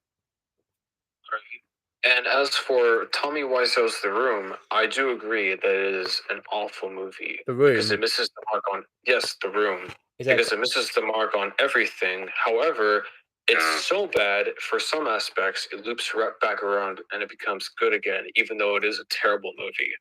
I know, right? It is actually one of those movies that is bad, but it's good because it is bad. The Room 2003, is it, guys? 2003, yes, is it? 2003. Directed by Tommy Wiseau, is it? Yeah, and was written by Tommy Wiseau. Every decision that he made for that movie was the wrong decision. Well, I've not seen it, so oh yeah, the Oh Hi Mark meme. Yeah, I've heard about that meme. It appears in quite a few video games like an Easter egg. So yeah, I've heard about that meme. Yeah. There's also a movie called The Disaster Artist, which is basically a movie where it tries to tell the story about how The Room got made. Oh, really? It stars James Franco and his brother. Oh, Dave, is it? Cool. Not only was it starring James Franco, but he actually wrote and directed it as well. That's good talent. How you write, you direct and star in a movie. That's really cool. Disaster Artist is actually a really good movie. That'd be pretty interesting to check out, yeah. See what I think of it. You wonder who could be the main villain of the third animated movie, Arkham Legends? Well, pick a villain that's not appeared in the films yet, you know? Pick one that's not appeared yet. Well, Connor, if Watch Mojo included on the top 20 movies, then yeah, it probably is one of the worst movies of all time. But yeah, Then again, I don't really watch Modo, to be honest, guys. I don't really watch that channel, to be honest. I'll stop watching them. Like, especially because there's some things they do which I don't really agree with, so yeah. Because apparently, guys, they listed the Matrix movie from last year as one of the best movies of last year. Which I think is laughable. Watch Mojo is very hit or miss. That's why I don't watch all of their videos. I only watch the videos that I agree with. Yeah. Well, Connor, I can't say I blame for putting those movies on because those movies are absolute trash. I mean, I think Batman and Robin's probably the worst DC movie I've ever seen. It was a horrible movie. And unfortunately, guys, Connor just reminded me I've got to re-watch it tomorrow for my upcoming trash talk of it. Love Batman and Robin, I've got to re-watch it tomorrow for my trash talk of it. Oh, no. But That's going to be a pain.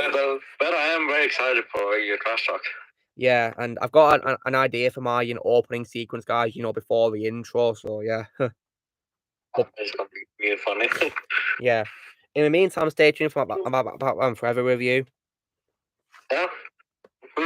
That movie won't be getting a trash talk, guys. It's going to get, just a normal review. What I say it's a mediocre mess. And plus, guys, now just out of curiosity, Connor, on that list that you just mentioned, was the Cat in the Hat movie on that list? The Cat in the Hat movie?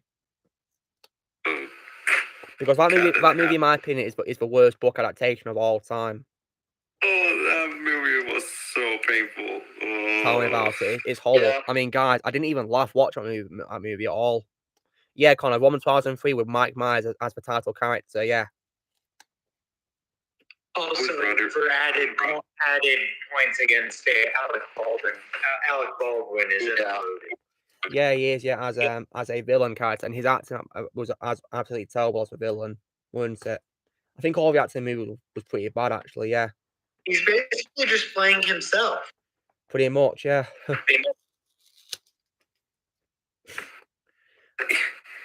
I would rather sit and watch Jim Carrey's Grinch movie or Horton Hears a Who than this movie. I was definitely saying something because I heard Horton Hears a Who was bad. Okay, here's a question. Movie?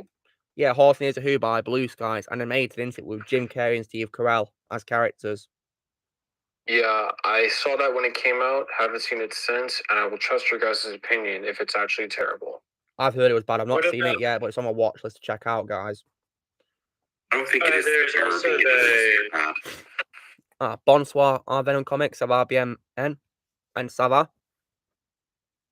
The score I would give Horton Hears a Who is probably like a 4 out of 10. All right.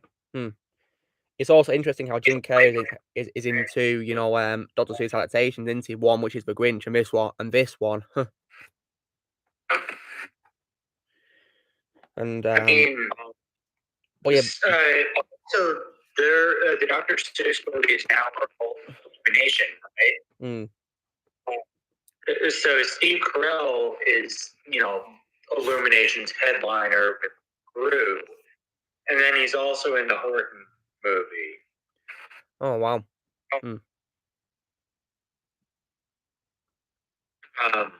Yeah, and the thing that is pretty stupid about this movie is they treat the cat like he's a villain, not the main hero as well.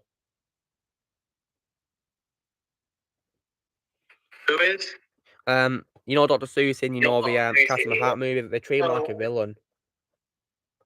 They treat Horton like a villain? The Cat in the Hat character, the Cat in the Hat, they treat him like a villain.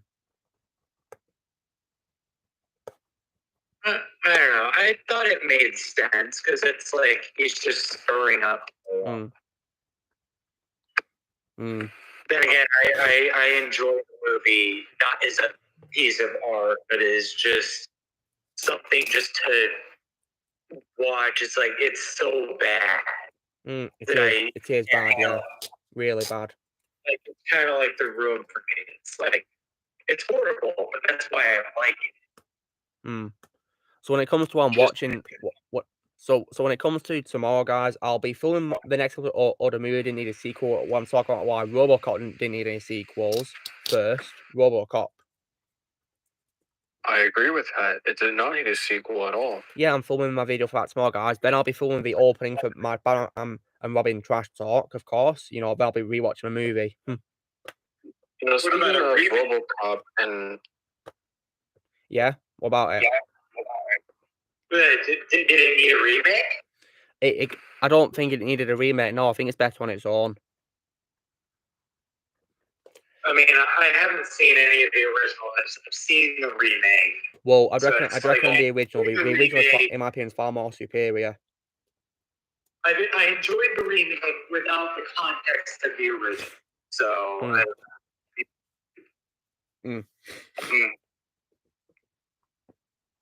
And just the original. Yeah, please watch the original one, because that one, in my opinion, is way more superior.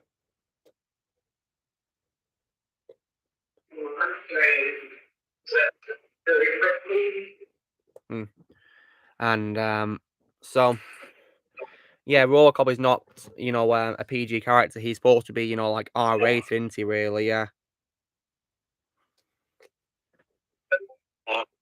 So as far as I'm concerned, guys, RoboCop is only one movie, and that's why I'll be filming my opening for it tomorrow.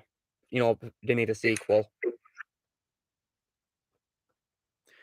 But then, of course, I'll be filming the cold open about and Robin Trash Talk, and then, of course, I'll be rewatching the movie, yeah, to make the open look as authentic as possible. Oh, really, Connor? Someone forwards on this honorable mention. Well, Go, that movie is also trash. Probably the worst Superman movie of all time. Yeah, someone forward Chris Peace is absolutely awful, but I take all that Batman and Robin, I will admit. I also heard there's also like a very bad movie with John Travolta in called Battlefield Earth, guys. I heard that movie was also really bad. Oh yeah, talk about the laziest knockoff of Star Wars ever. Yeah, I heard it was like a knockoff of Star Wars, yeah, and so I don't really plan to watch that movie anytime soon, no way.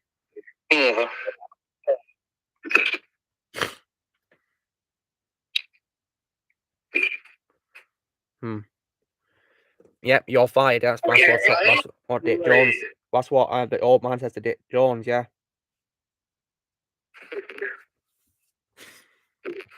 Oh, my daughter says don't watch it. You must hate it. What about daughter? Do you?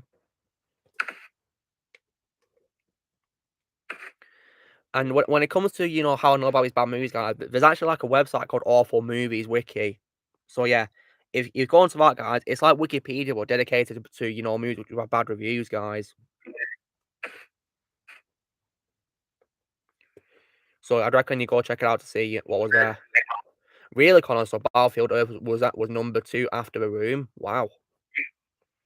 And Connor, what was ranked as the number 1 worst of all time? Like, was The Room the worst movie of all time on my list, or was another one there? Because to me, guys, the worst movie I've ever seen is Fantastic, but, you know, I don't know if there's any worse movies out there, but yeah. I have to see for myself. Believe me when I tell you that Fantastic looks like The Godfather by comparison to Battlefield Earth.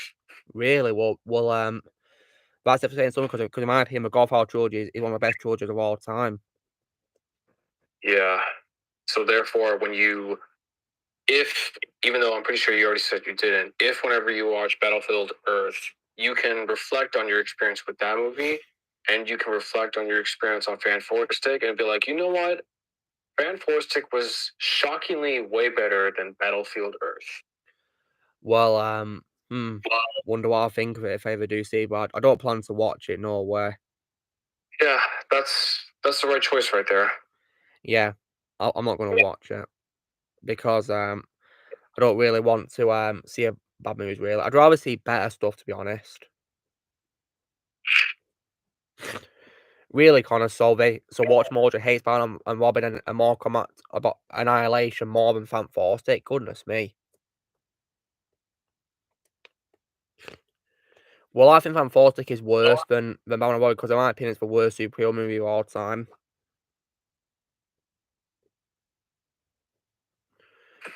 Yeah, Independence Day Resurgence, yeah, I covered that in movie Didn't Need a Sequel when I ranted about it, when saying Independence Day didn't need a sequel. And Shadow. Yeah. As someone who has unfortunately had the pain of watching Resurgence, yeah, would you say that my rant part was more entertaining than the movie? Absolutely, yes. I mean, did you find it really satisfying how I ranted about it? Yeah, I loved every second of it. Yeah, because I think Resurgence is probably one of the all-time worst sequels of all time. Oh yeah, yeah, the I-Save sequels to a third movie on our website as well. You know, like Continental Drift and Collision Course and the book spin-off. They're all there to check out on All Movies Wiki, guys.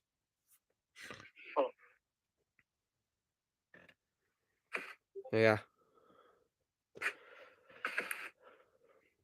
And what's also really cool, guys, is that the website actually mentions me sometimes. You know. Also, hear that they mention movie lovers as well. They do, yeah. Because the users of our website they have watched his videos, and on their page for the greatest movies page for Sonic 2, they actually had they actually had a quote from his review and also his review in the video links. That's really nice. Like for example, guys, on the page for the second Ghost Rider movie with Nicolas Cage, if you look at the reception part of the page, guys, it says this. It says, YouTubers Lucamus Prime and Movie Law 120 both regard this movie as the second worst comic book movie of all time after Phantom Force Stick, and they both rate this movie 0 out of 10. Well, what's that noise, Amund? What's that noise? I can hear like a fan going off. What's that? I think it is my chair. Well, it's really noisy. It sounds like a fan. So, Weird. right, so they both even nicknamed this movie Ghost Rider Camera of Shakiness due to a poor camera work. Lucas Prime even stated that due to a bad camera work, he had a headache after watching the movie for the first time. And that's definitely true, because I had a headache after watching it for the first time, guys. You know, Ghost Rider Spirit of Vengeance. Wow, yeah. Because the camera work is so bad, and it feels like you're watching a very low-budget fan film. But then again, I've seen fan films have better camera work than this. Like it feels like it feels like one of those movies where you're watching it, which has been filmed using a phone. It's that bad. The quality's awful. Yeah, like when I saw the movie for the first time, I was so I also dizzy that I had to go to bed earlier because, man, I got so dizzy in my head after all that. Yeah. Couldn't think straight, so I just immediately just went to the bed. Well, I can't say blame you, because I had a very bad headache after I had to take some painkillers to get better, because I had a headache. And plus, I think it's also Nicolas Cage's worst role as well in this movie. Both this and the first movie. I think he's slightly more tall in the first movie, especially when he actually plays the Ghost Rider himself, but I think he sucks as Johnny Blaze. But in the sequel, he's bad in both personas, in my opinion. Especially because Ghost Rider in the sequel was more like a Terminator reject than an actual Ghost Rider character. So yeah. And plus, there's also a very awful secondary antagonist who looks more like a punk rock band singer than an actual villain as well.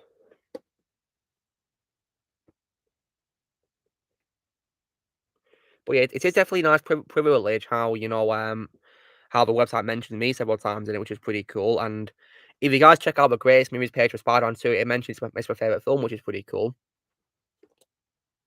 Hey, can you send a link? Can you send a link to the article? Wait, do you want to see the Spider-Man 2 page? Yeah. Okay, let me find the greatest movies page of Spider-Man 2 then, yeah. It's funny you say it's a reboot, Darth Prime, because to me it is, because despite being a sequel to Ghost Rider 2007, it doesn't even connect to the first movie at all. So it feels more like a standalone movie compared to the first movie. It feels like a standalone movie. The only thing that makes it connect is Nicolas Cage returning as a Ghost Rider, and that's it. Okay. Hold on. So it's kind of like how they said, or how they brought J.K. Simmons back as Shades over Davis. It's kind of similar, because they're like, oh no. Yeah, so guys, So guys, check out the trivia section for Spider-Man 2's page, and you'll see what it says.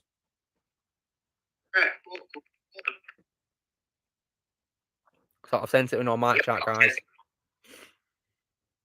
I'm reading right now. Yeah, it's a trivia page. What you're looking for? Yeah. Yeah, I see it. Considered to be Optimus Prime's favorite movie of all time. Yeah, they're not wrong. Oh, yeah, that is awesome. Yeah, because Spider-Man 2 is. It took me a rewatch to make me decide my opinion on it. So yeah. How weird is it that I really like Spider-Man 3? Well, to me, it's not weird. It's called an opinion. Because it's like I understand why this down, but I think like it's not a good adaptation, but like it makes sense to me why Venom. Like it almost makes more sense to me that Peter would be bullying that as opposed to, you know, a big jock like he was. Well, put it this way, Platypus, I think, you know what, I think Spider-Man 3 is one of those underrated superhero movies. You know, despite the fact that I hated Venom in the movie, I think it's an underrated movie. And I think it is good and entertaining to watch, in my opinion, but weaker than the first two Spider-Man movies, in my opinion. Considering the Sam Raimi did Venom in the movie, he did a really good job. He tried his best, yeah, but he was forced to include Venom by Avi Arad, isn't it? So yeah. So I can definitely understand kind of those are my two main bad quarters with Spider-Man 3, yeah.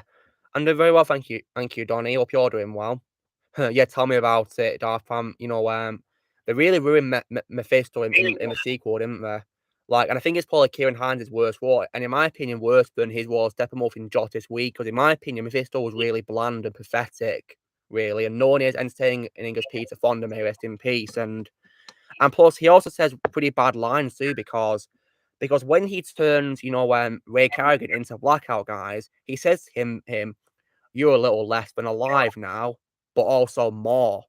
And like that makes no sense. How can you be less than alive but also more than alive?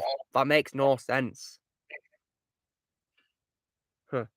Doesn't make any sense at all. It's stupid. Like the script for that movie was just horrendous. Like who wrote it? Alright, I'm back. Did I miss anything? We're just talking about the second Ghost Rider movie, Daniel. You know, Spirit of Vengeance. Oh yeah, from the guy who gave us The Dark Knight.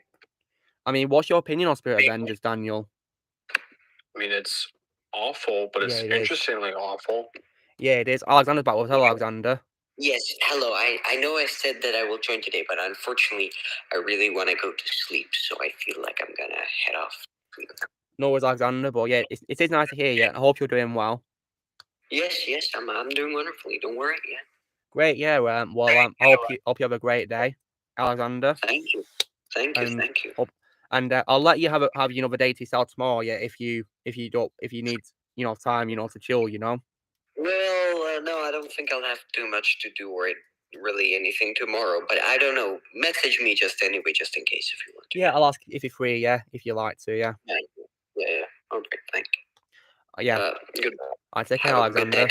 Take care. Day or evening or morning, wherever you are. Bye. Take care. Take care.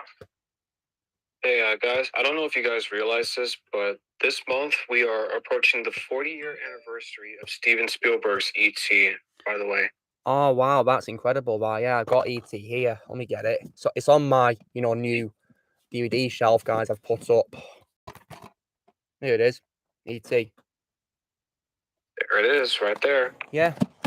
Absolutely incredible movie, guys. One of the main landmarks for the cinema history, really. Phenomenal movie.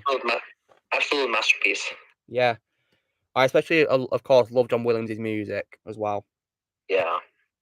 It's incredible. And in case you guys are wondering, John Williams is my favorite collaborator with Spielberg. Is he your second favorite director? Yeah, him and George Lucas are like my top favorite directors of all time, and also Sam Raimi, of course. If you want to talk about superhero genre, of course, he's my favorite superhero director of all time. All right. Yeah. Just out of curiosity, I would like to ask this question to everyone here. What are you guys' thoughts on Elvis and his music? I like Elvis. I think he's a good singer. I'm not a huge fan of Elvis himself. I'm not a huge fan of his music myself, but I think he was a phenomenal person. Yeah, he's may rest in peace. Yeah, and I believe there's actually a movie about him coming out soon with Tom Hanks, isn't there? Speaking of that movie with Tom Hanks, I just got an email inviting me to go see it a week early, just right now. And are you going to accept the invite, Daniel? Yes. Well, I hope you enjoy it a week early. Yeah, I'm excited because I've said this ad nauseum throughout my entire life. Tom Hanks is basically America's dad. For pretty much ever since Philadelphia, Forrest Gump, and Apollo 13, he is the one person in Hollywood that America likes to view as their dad because, well, he's Tom Hanks. Yeah, I mean, Tom Hanks is an absolutely incredible person. I mean, I think Tom Hanks is probably like an example of someone who is impossible to hate, guys. I think it's impossible to hate Tom Hanks. Absolutely. I just think he's phenomenal. One of the greatest actors of all time, in my opinion.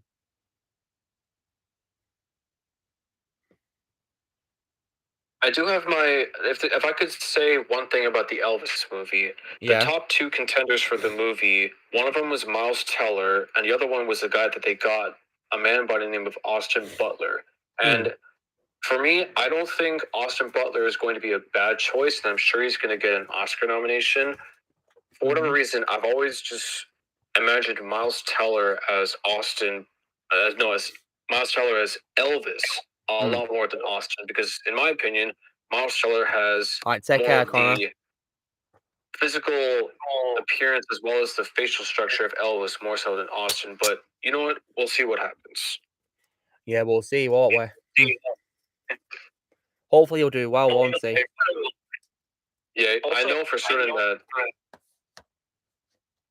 Go ahead. I was thinking. Go ahead. What is going on? I don't know. Our audio's acting up. But the platypus, go ahead. Say what you were saying. Oh, I do think it's really funny. Like he was actually,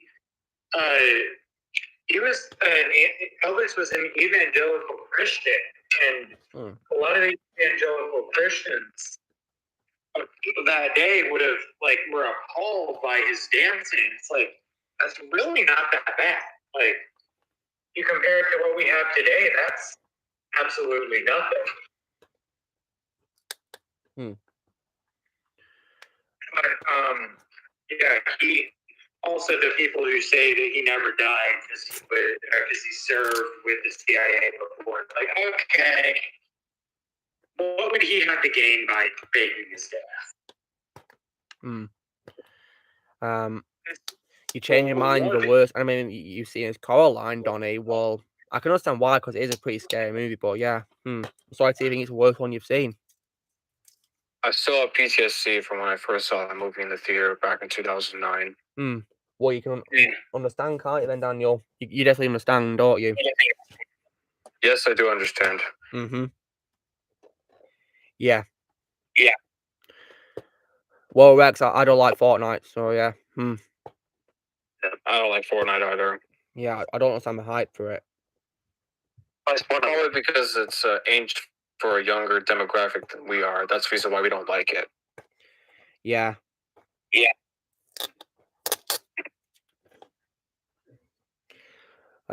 So. But yeah. I wonder what if my opinion will change or not when I rewatch Batman Forever tomorrow, guys. But yeah, I doubt it will change. Because it's funny, isn't it, how, sometimes opinions can change when you rewatch something, isn't it? It's funny how that happens, isn't it, really? Fascinating. I can agree with that. That's happened to me a couple times. Yeah. Like, an example I can say of, like, an opinion changing drastically is like, with regards to, when it comes to movie lover, guys, he rewatched Alien 3 in preparation for its review, and he at first gave it, like, a mediocre score. I think it was, like, a 6 out of 10, I think it was, but when he rewatched it, he said it was worse than he remembered it, and you know, gives it 2.5 out of 10. Are you talking about Alien vs. Predator Requiem or the first one? Alien 3 from 1992. Oh, okay. Yeah, he rewatched and he thought it was worse than he thought. I know where Blaze. No worries, Blaze. Maybe the first time it was just like the novelty of seeing the two characters cross over like that, and then when you rewatch it, it's like, oh, yeah, this sucks. I don't know. And I think another case where, when it comes to me, you know, changing my opinion on movie from rewatches is probably with regards to when I rewatched Terminator 3 and Terminator Salvation, because at first I didn't really like those sequels that much, but when I rewatched them, I think I actually enjoy them, really, to be honest. I can see where you would say something like that. Even though Terminator 3 is my least favorite Terminator movie, I can understand how expectations could make you not like Terminator 3 when you first watched it, but after you rewatch it after a long time, you could like it a little bit more. Yeah. I mean, I've grown to like appreciate Batman Salvation a lot more, especially compared to Genesis and Crap Fate, as I nicknamed those two movies.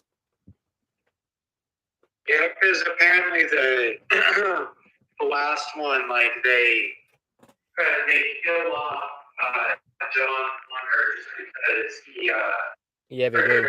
Yeah, another character. This was like they already it's like referred before. That's the exact opposite of what killing John Connor did.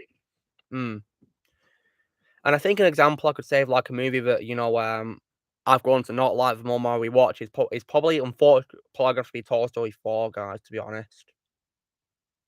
I understand where you're coming from. But I have to go for a little bit, but I'm going to still stay on the Discord server. I'll just be right back. All right, no worries.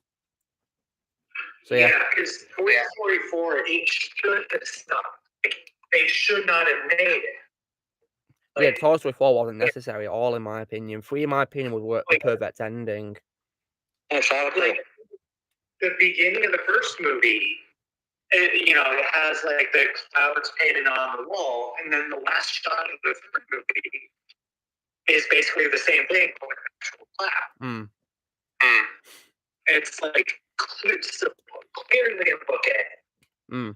And then they made the fourth one. It's like, oh, this is actually good. Yeah. Shame on you for making it. This was actually really good. And in case you guys are wondering if my opinion on Alien 3 changed or not, well, the thing is, guys, in my opinion, it didn't change, because I've always hated Alien 3 since I first saw it, because I thought it was so boring. Yeah. And the opening of the 3 movie is also an absolute disgrace as well. And just out of curiosity, Shadow, when it comes to movies that you watch, is any that you rewatch and you think are worse than you remembered?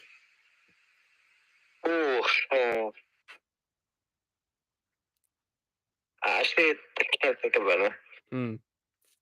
At least not at the moment. Like no Michael I guess I could say Miss too. So, yeah, I can understand that, yeah, because at first I liked them to a cinema, but when I rewatch it, I'm thinking, oh, God, it's worse than I remembered. Well, I didn't see it in cinema. Yeah, I saw it in a cinema, guys, in 2014, but... another one. Wednesday Resurgence. Oh, yeah, didn't you say to me one of the previous things that you liked it at first, you thought it was fine, but when you rewatch it, you realize how awful it is? Yeah, I think it's god awful now. I loved it the first time I saw it in theaters, but I rewatched it like, what the hell was I watching? Yeah. Yeah. I think one movie series that I used to absolutely love, and now rewatch. These were great. Are the Bayformers movies? Oh yeah. Because watching them as a kid, never understood why everyone hated them. It's they're entertaining. Somewhat, yeah. It's like, yeah, they are entertaining, and they're just entertaining. You know Christopher Lambert's voice changed over years, but you absolutely love the Mortal Kombat 11. Yeah, me too. I love that, yeah. Yeah, I would probably put Resurrection as the worst one, $1, but Ron Perlman, in my opinion, was the best part of Resurrection, in my opinion. Ron Perlman. In my opinion, he was definitely the best part of Resurrection. Probably the one thing that's good about the movie, in my opinion. Probably the only highlights of it. I think Blair said his least favorite movie all the time is a comedy called Little Nicky with Adam Sandler about Little Nicky. So the Mund. Is there an example of a movie that you rewatched and you think is worse than you remembered? That you think is worse than you remembered?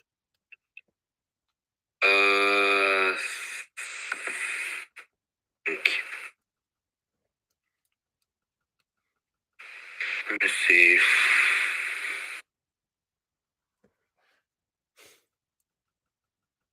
I think there's a lot of those movies. There are a lot of movies that I've watched before that I thought was bad, but it got even worse at times. Yeah. Or how movies about that I liked. How about The Predator from 2018? Yeah. Because didn't you say that at first you thought it was okay, but now you rank it as the worst one of the standalone Predator movies? Yes, and the second worst of if you combine that movie, all those movies with 2 crossovers. Yeah, the 2 abominable crossovers. Yeah. All right, take care about Dollar. Nice to have you here. I thought it was okay till I recently rewatched it later after I saw Predators for the first time. I started to rewatch it and I was like, oh, what's wrong? And I think when it comes to say animated movies, guys, I think an example of an animated movie which I think was worse when I rewatched it was probably the Lego Movie 2. Because when I watched it at cinema, guys, I did like it, I enjoyed it, but when I rewatched it because it came out on Netflix, I was thinking, oh god, this is worse than I remembered. I thought it was awful, very mediocre.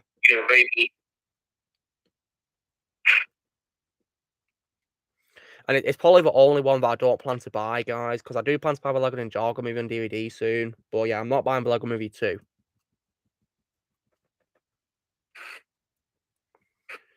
I don't know if I gave Rio 10 out of 10 or not.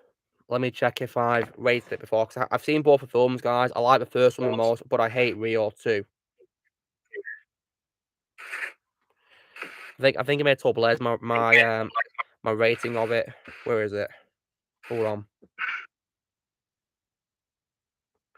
Where is it? Oh yeah, I do get 10 out of 10, yeah.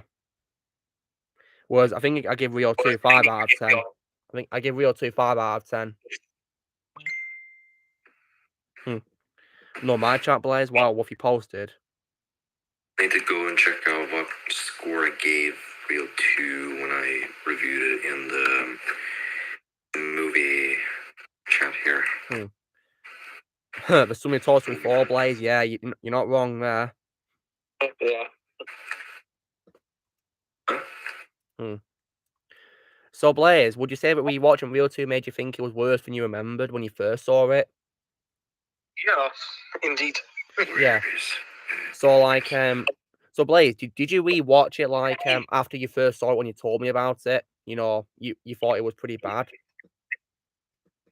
Yeah. Third worst Pixar movie seen after Cars 2 and Turning Red. For me, my plot would be probably maybe The Good Dinosaur. Wasn't really much a fan of that movie.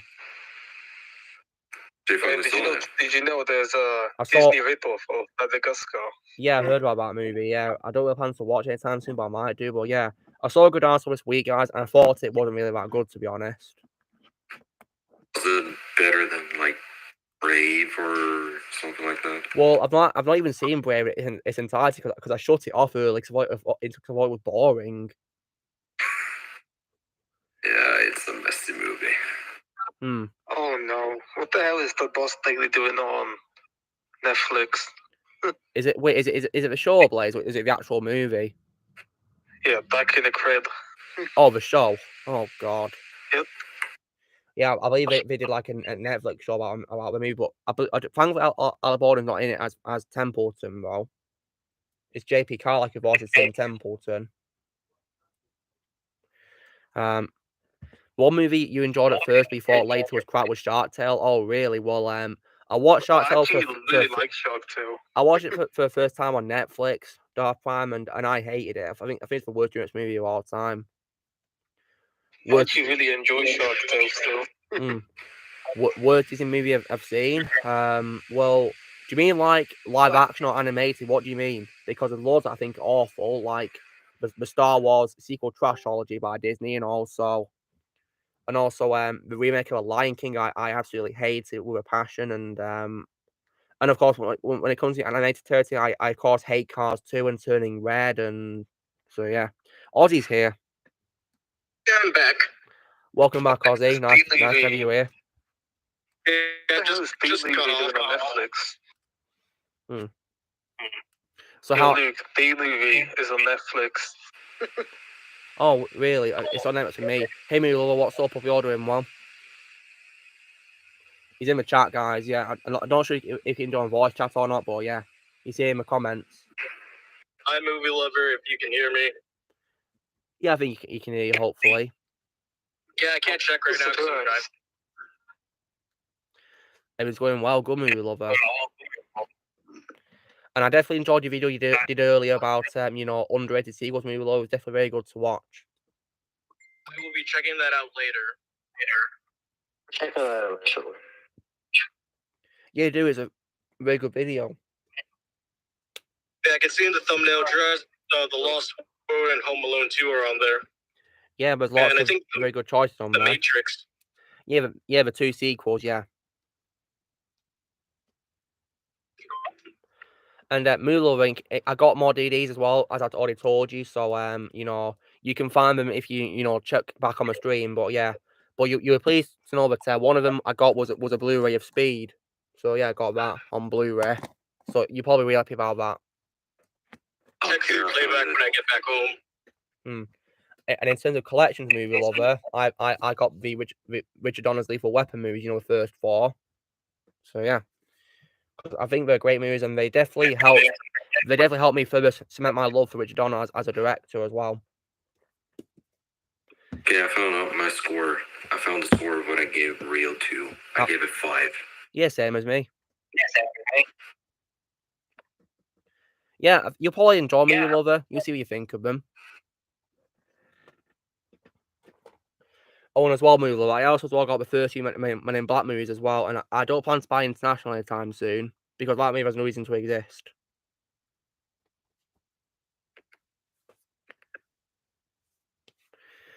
I don't know where again, kid. I have to see if we need to find out about, the dinosaur coming towards grouping Dominion. Ice Age, 8.5 out of 10. Robots, 10 out of 10. Ice Age The Meltdown, 7.5 out of 10.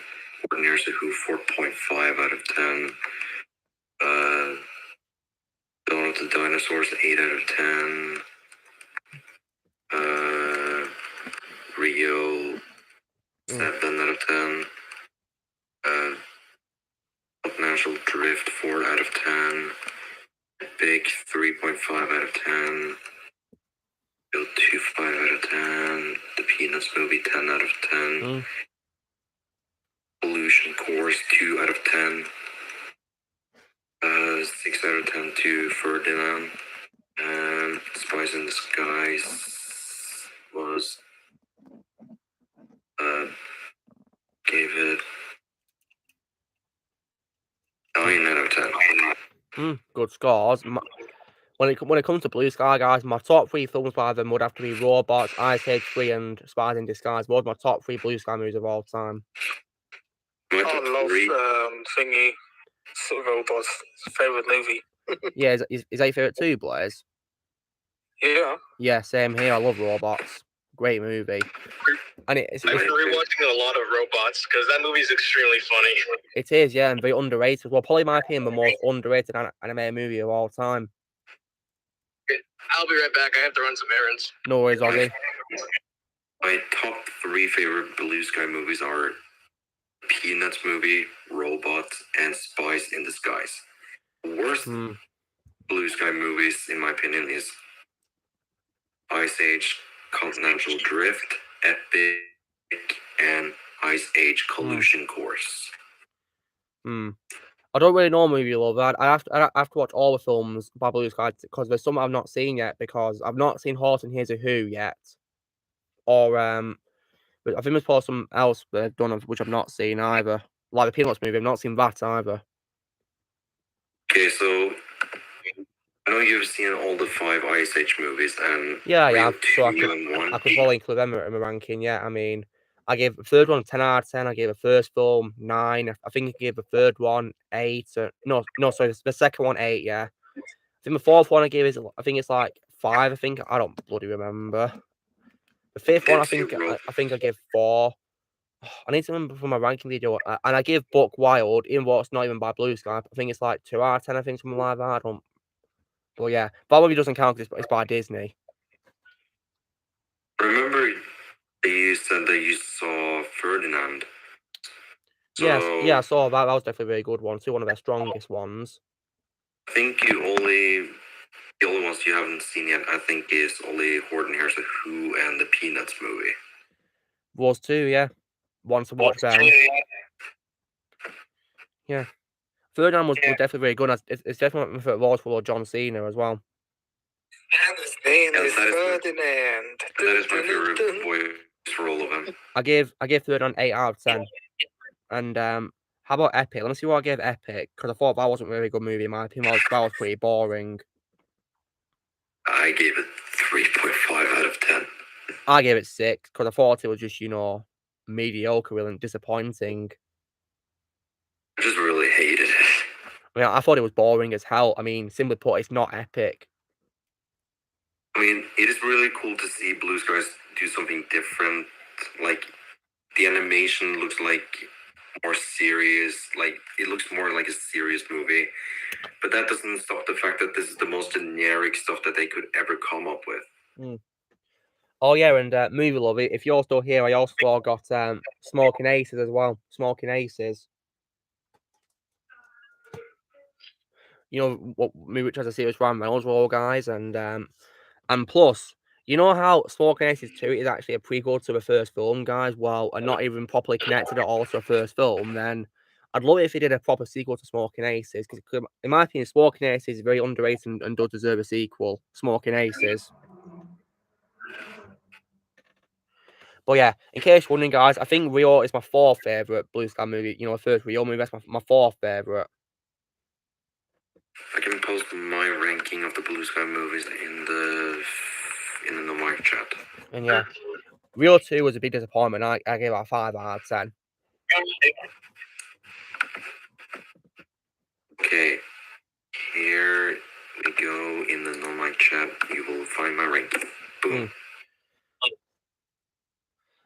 And when it comes to the 5th Lethal Weapon movie Lover, apparently it was Richard Donner's idea because he wanted to do it as like his final film before he retires from directing, but unfortunately he died, so Mel Gibson will take over directing the movie for him to honour him. And I'm hoping they'll do it as like a way to, to pay tribute to Richard Donner, really as well. Pay tribute to him. But yeah, we'll see how it goes. And it's not going to be a theatrical release movie, it's going to be onto HBO Movie Lover as well. Ozzy's back with us. Yep, I'm back. Nice one. So Ozzy, did you say that you think what was your favorite Blue Sky movie of all time? It's my second favorite. And what is your favorite, Ozzy? The Peanuts movie. I agree.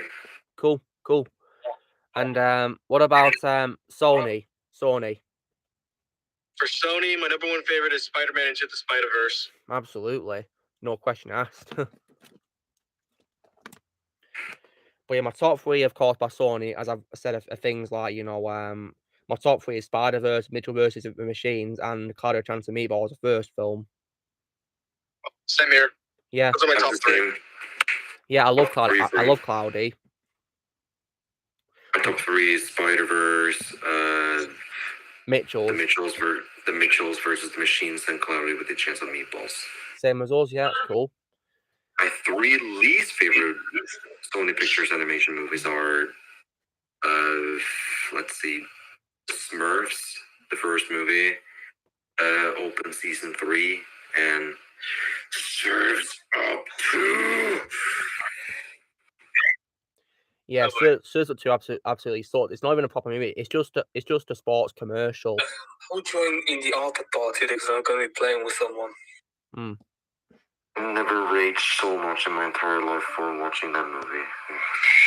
I'm already raging for watching the Emoji Movie. Oh yeah, I call it the cringe emoji movie. And Movie Lover, didn't you say that you think the cringe emoji movie is your worst anime movie you've seen? Because yeah, I think you of course ranted about it, didn't you?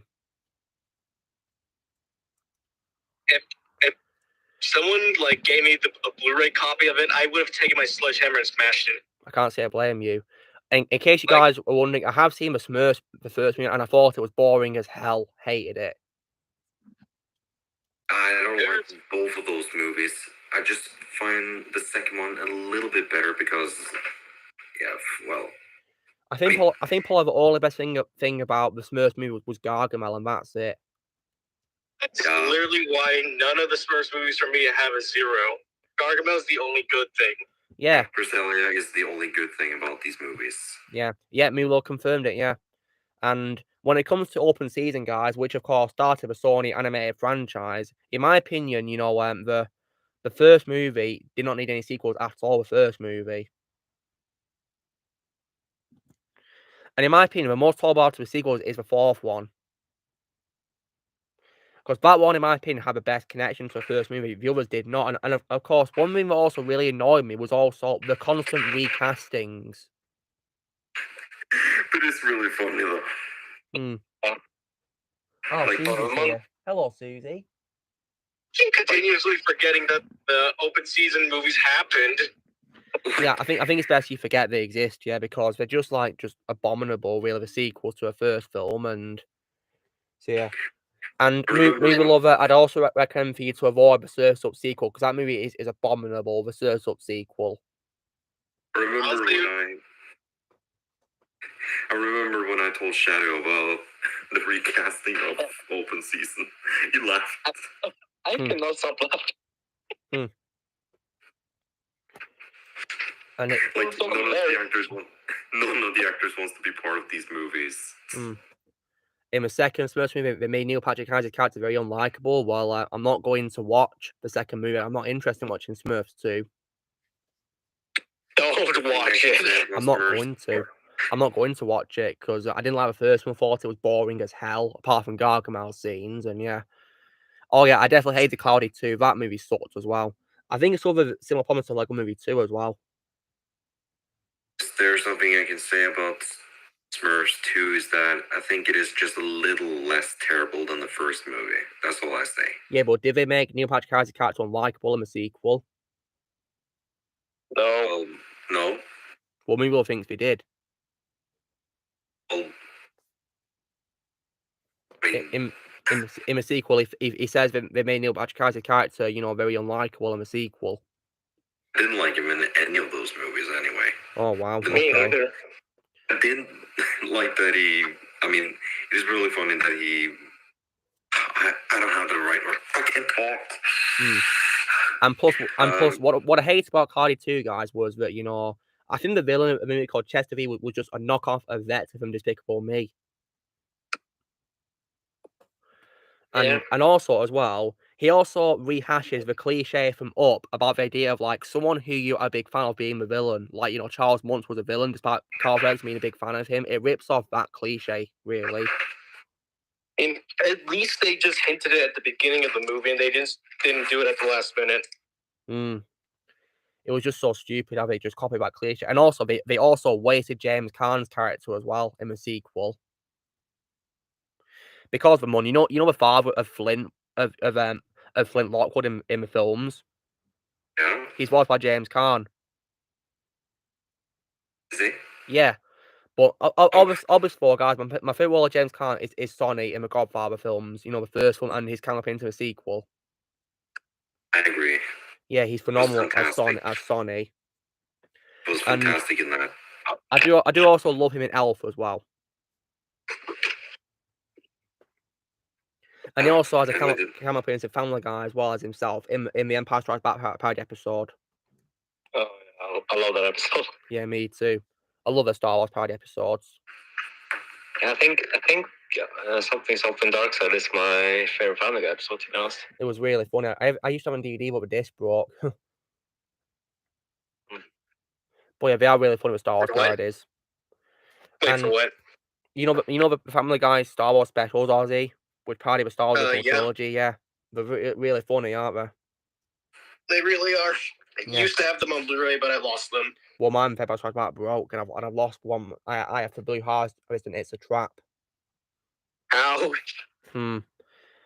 As a fun fact, guys, the title of the Empire Strikes Back parody is actually named after a quote that Palpatine says in a callback gag on Family Guy.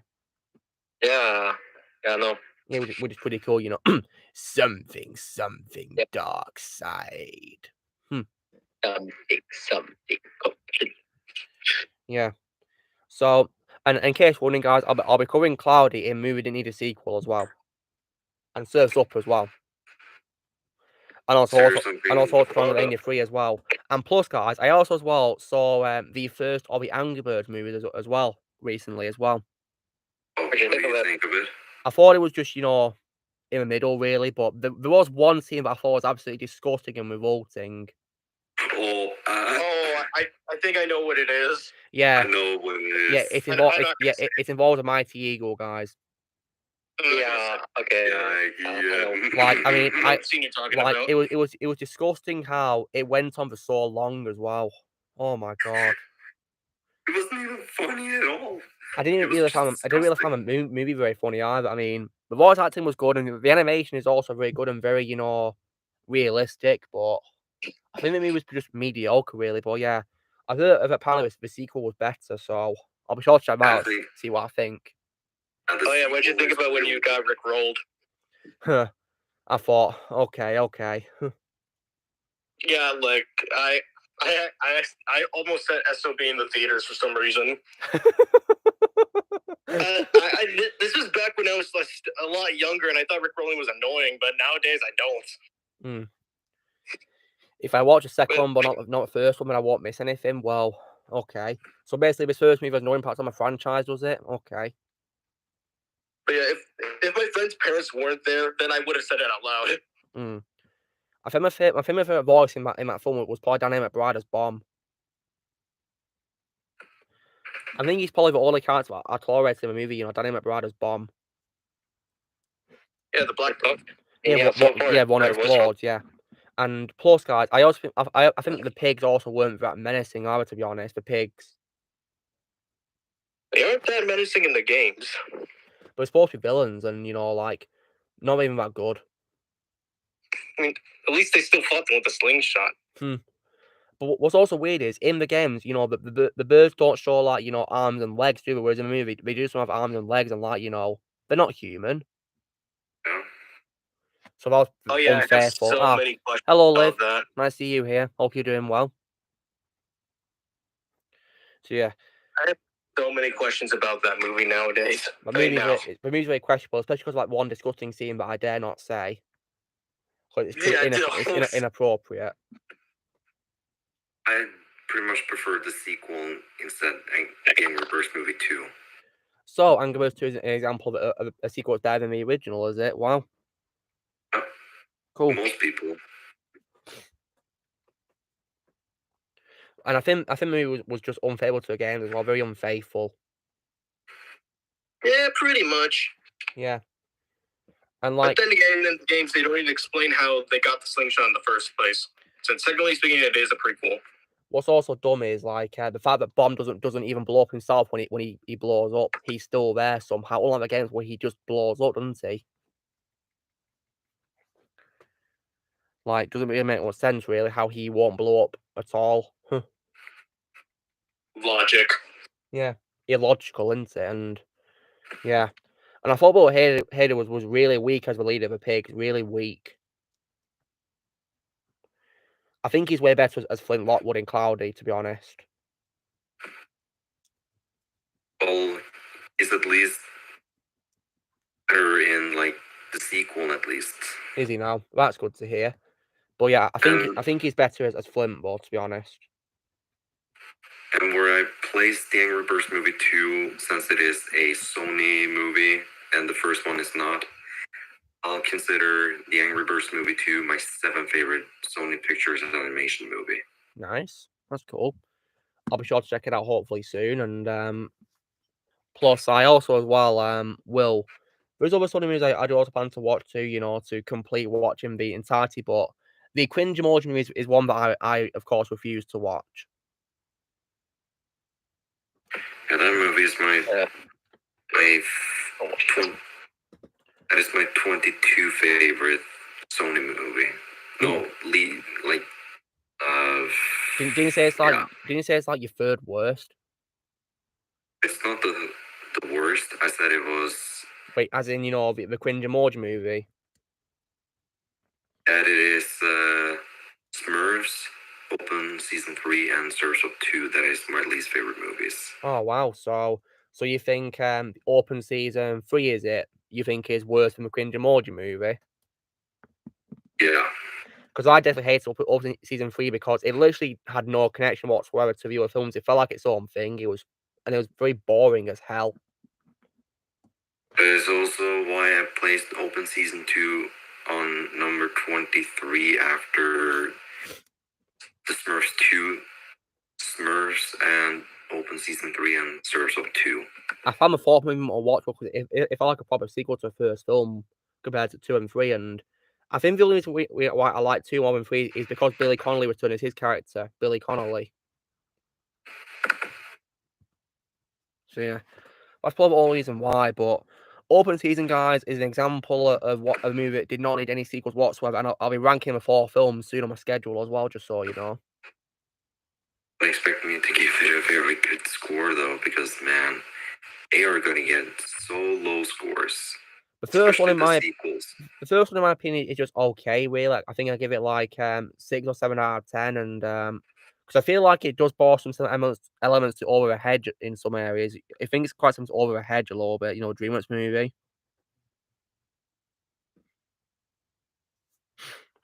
Mm-hmm. But then again, I think Over a Hedge is an example of an underrated DreamWorks movie because I really enjoyed Over a Hedge.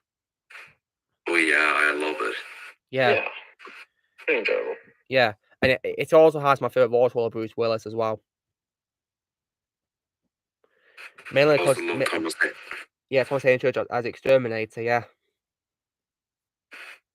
he was great in the role, weren't he? Whenever he was voiced, I hear Sandman. I don't know if I like him more in this movie more than Sandman in Spider-Man 3. I have no idea. Well, Sandman's my favorite role of his because I was introduced to Thomas Hayden Church. Yeah, yeah, weird game kid. I do know that Angry Birds had a Rio game. I played it. I played Angry Birds Rio. It was just too similar to the original game in my opinion. The only difference is you had to rescue birds from cages. That was probably the only new thing really, and also the different settings and stuff like that. And they did content based on the 2 movies. Yeah,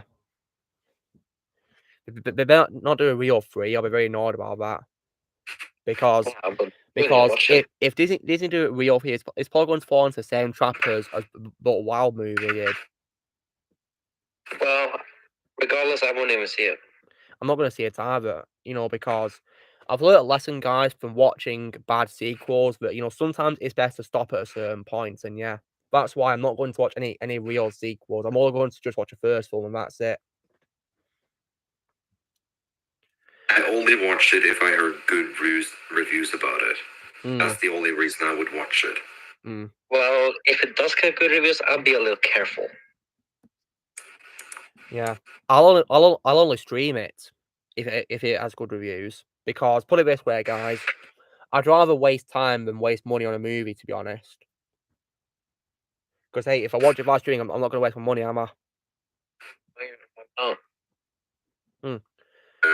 Good choices, Donnie. So you like Open Season as well, do you? That's nice. I've not seen Goosebumps though. Goosebumps. Not seen it. Goosebumps. I like the first movie. It's my 8th favorite Sony Pictures animation movie, but the second one was like, I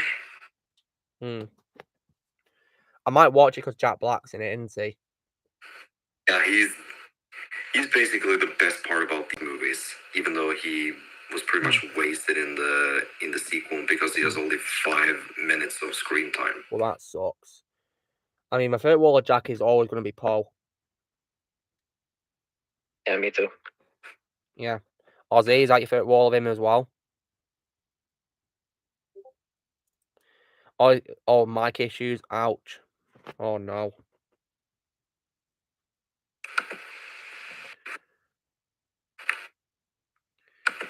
But yeah, Ozzy, if you can't talk, via your mic, just type in this chat, if mic issues keep happening. When it comes to Jack Black's live action walls, my favourite live action wall of his would have to be his wall in the Jumanji movies. Yeah, same. Fingers for me. Because he was really funny in that wall as, as that character with, the glasses and that hat, yeah. I'd say, hey, Milo, nice to have you here. Be sure to check out what I got in my DVDs today, but if you go back early into stream movie lover when you can, yeah. Favorite actors in those 2 Jumanji movies are Dwayne Johnson and Jack Black. Yeah, I like Dwayne Johnson's role in films, yeah, and also I do also like Karen Gillan's role as well. Yeah, that's my second. Yeah, her role in Jumanji is my second favorite after Nebula. I think it's probably my third favorite because my second favorite role of after Nebula is Amy in Doctor Who. Oh, Amy is my third favorite. Because I thought she was one of those good companions, really. Very loyal to the 11th Doctor. Yeah. Yeah, she's definitely one of the Doctor's best companions. My personal favorite companion is Rose. Can you guys hear me now? Yeah, can you hear Rose already? Yeah. Yep. Finally, I fixed the issue. So Ozzy, can you confirm what your favorite role of Jack Black is? Poe. Yeah, same here. I love Poe. And the movie Cars has sidewalks in it. I don't know why it needs because there's no people in Cars.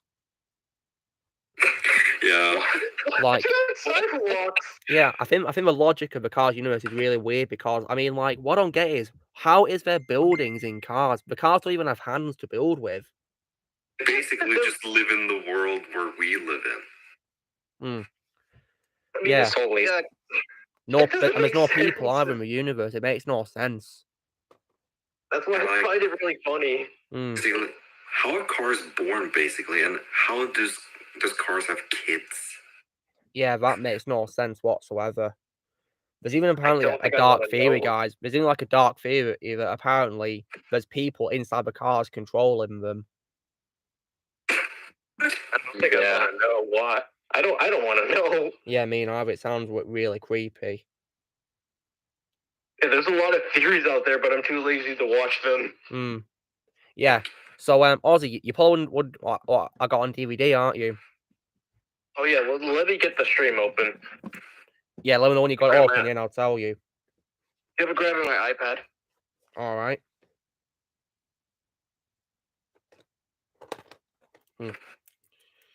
Yeah, wonder what you'll think. Yeah.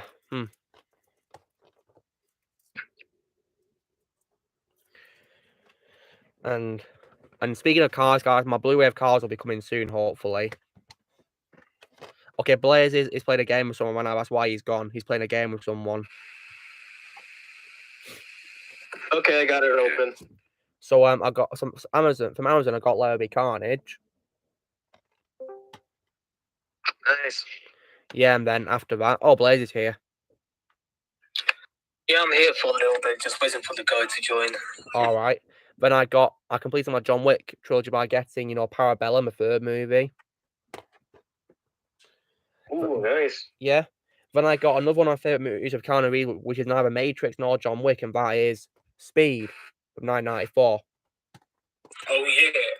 Yeah. Cool. Great movie, guys. And in my opinion, no example movie did not need a sequel because the sequel, in my opinion, is absolutely abominable. Thank God I'm never gonna watch it. Don't. It's terrible. I don't think I want to. And plus Ozzy as well. I also got the Men in Black first 3 films. Nice. And I'm not. Look at this. Ratchet and Clank is out, Blaze. Nice.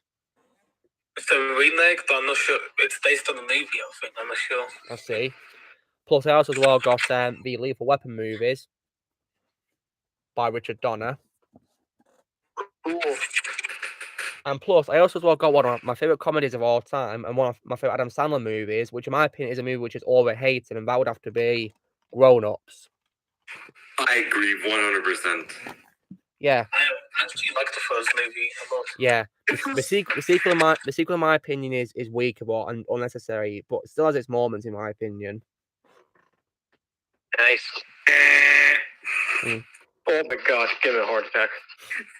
Plus as well. Now, Ozzy, do you remember on my interview with Empire Productions how he mentioned that Ryan Reynolds should play more serious roles than just Deadpool? Yeah. Well, I got a movie he was talking about, which I saw, and I really love was underrated, which is Smoking Aces. Oh, nice. And if you want to see Ryan Reynolds play a very serious role, which is nothing like Deadpool, I'd recommend Smoking Aces because he's brilliant in Smoking Aces. See if I can find it on a streaming service. Yeah, do. Or get on DVD if you can, yeah, at your store. And with regards to the MCU, I got some more DVDs from that as well, which is definitely really fun to get. Let me just see if I can find it, because I have it to hand somewhere. Where is it? It's hard to find these days. Oh, God. Where is it? Here it is. Okay, so are you still watching the stream, Ozzy? Yeah. So, Guardians 2, I got. Nice. Yep, and... Oh, it's the same case as mine. Yeah. Doctor Strange, the first film. Oh, your case is better than mine. Oh, really? And then... Yeah. Iron Man 2. Not really the best Iron Man movie, in my opinion, but I think the first movie is way better, but I think the movie is important because it introduces Black Widow to a franchise. Mm-hmm. Yeah. And of course... War Machine in action. And it also gives Nick Fury a big role as well. And I also got the third of the Cap movies being Civil War. Well, it's more of an Avengers movie. Yeah, it's just Avengers 2.5, really. You can just call it Avengers 2.5 Civil War. Literally, yeah, you could literally call it that. Then I got two of my favourite movies by Christopher Nolan, Ozzy. One of them was Dunkirk, the war movie he did. And then I got my second favourite after that, which is Inception. Hey, Leonardo DiCaprio's in that movie, right? He is, yeah, as a main character. Dom Cobb, yeah. My favourite role in him, actually. And I got two X-Men movies as well, which was First Class and Days of Future Past.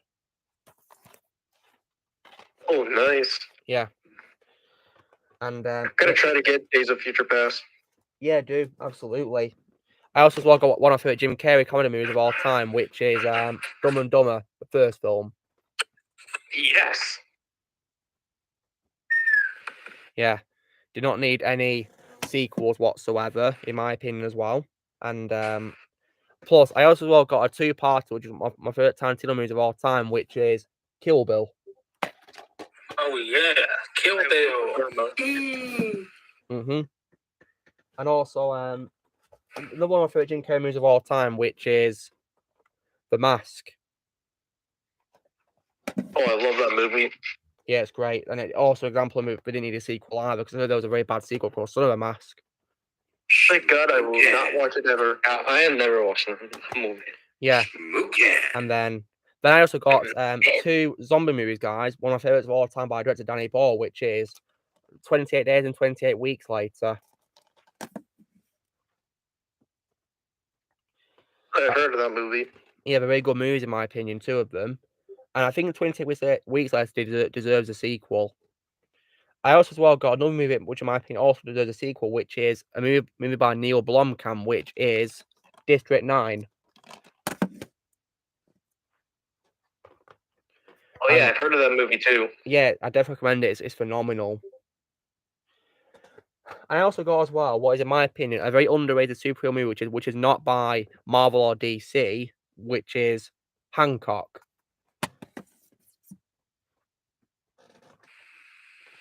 Definitely a very good movie. One of my favorite was Will Smith as well.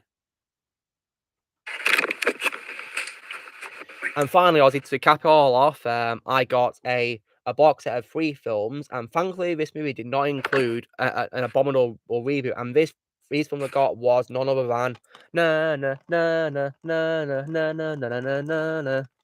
Ghostbusters. Yep. It's only 1, 2, and Afterlife, just so you know. Just those 2, no more. Yeah, I gotta find those. Yeah. Just I need to get Afterlife. And there's no way I'm ever going to buy Answer the Call because it's absolute garbage, but does not deserve to be acknowledged at all. I only have the first movie in Afterlife, and I'm planning to keep it that way. Smart move. Because I had the first two, but I gotta get them on Blu-ray. Yeah, I do not like those. Ouch.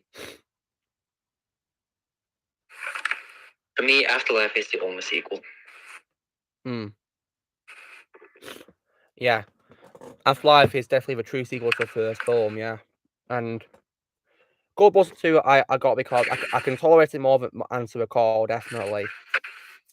Yeah, I definitely agree with you on that. Yeah, but it's not really the best sequel, really. So, is it good or is it just... I think it's disappointingly mediocre, Ghostbusters 2. But probably what I hate the most is that it makes the first movie pointless. Yeah, it does.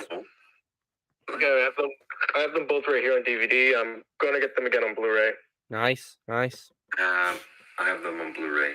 I can't get them because they're in a bookshelf right now. I've actually made my shelf have lots of films on it right now, yeah. Lots of them. I also found this yesterday. Oh, Dark Moon, nice. My first house of Michael Bay's films. I have 2 copies of this movie for some reason. Speaking of Transformers, I got the first film and Revenge of Ford and Bumblebee on DVD as well. Normal DVD, that is.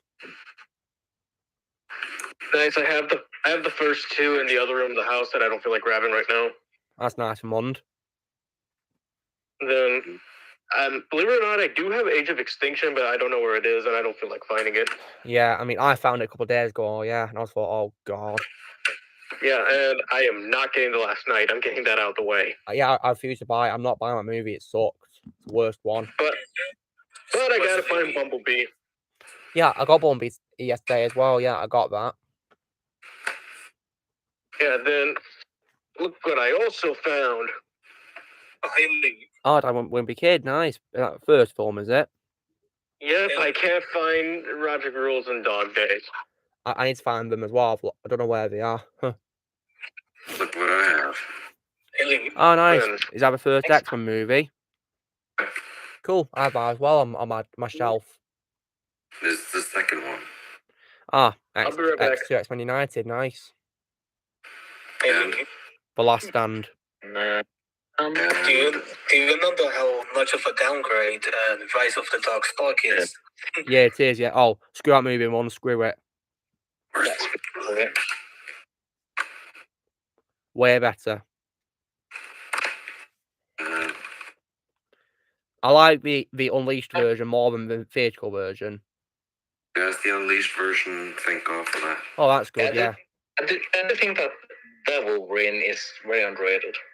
Which version of film is that, Lamond? Theatrical one. Raw Coat's better. Yeah. Yes. Love Deadpool. A movie which in my opinion is overhated. Yeah. For what it's worth, in my opinion, Apocalypse is better than The Last Stand. My favourite of all time, right there. Love Logan. Me too. Masterpiece. A good sequel to the first film, but not as good. Deadpool 2. Okay. And done. Oh God, I'm not buying that movie. I hate New Mutants. Yeah, it's my third least favorite after Dark Phoenix and Origins of Wolverine. Is that it now, Amond? I don't have Dark Phoenix, so... Good, rightfully so. I refuse to buy that movie. I mean, The 3 movies I don't want to buy, guys, which are X-Men. I'm not buying Origins Wolverine, New Mutants, or Dark Phoenix, as I didn't name it, because they all suck, in my opinion. I have no idea why I have Origins of Wolverine or the New Mutants. I have no idea. Yeah, I'm not buying them. Even though I collect DVDs, guys, I'm not buying those 3. Hell no. We Game the Kid, I'd imagine Jim Carrey as a Joker, not Jack Sparrow. Because in my opinion, no one can replace Johnny Depp as Jack Sparrow. No one. Yeah, no one. Another Blu-ray collection I have. Wait, what's that? Shrek? Shrek, baby. I've got to get Shrek on DVD one day. The entire trilogy is in here.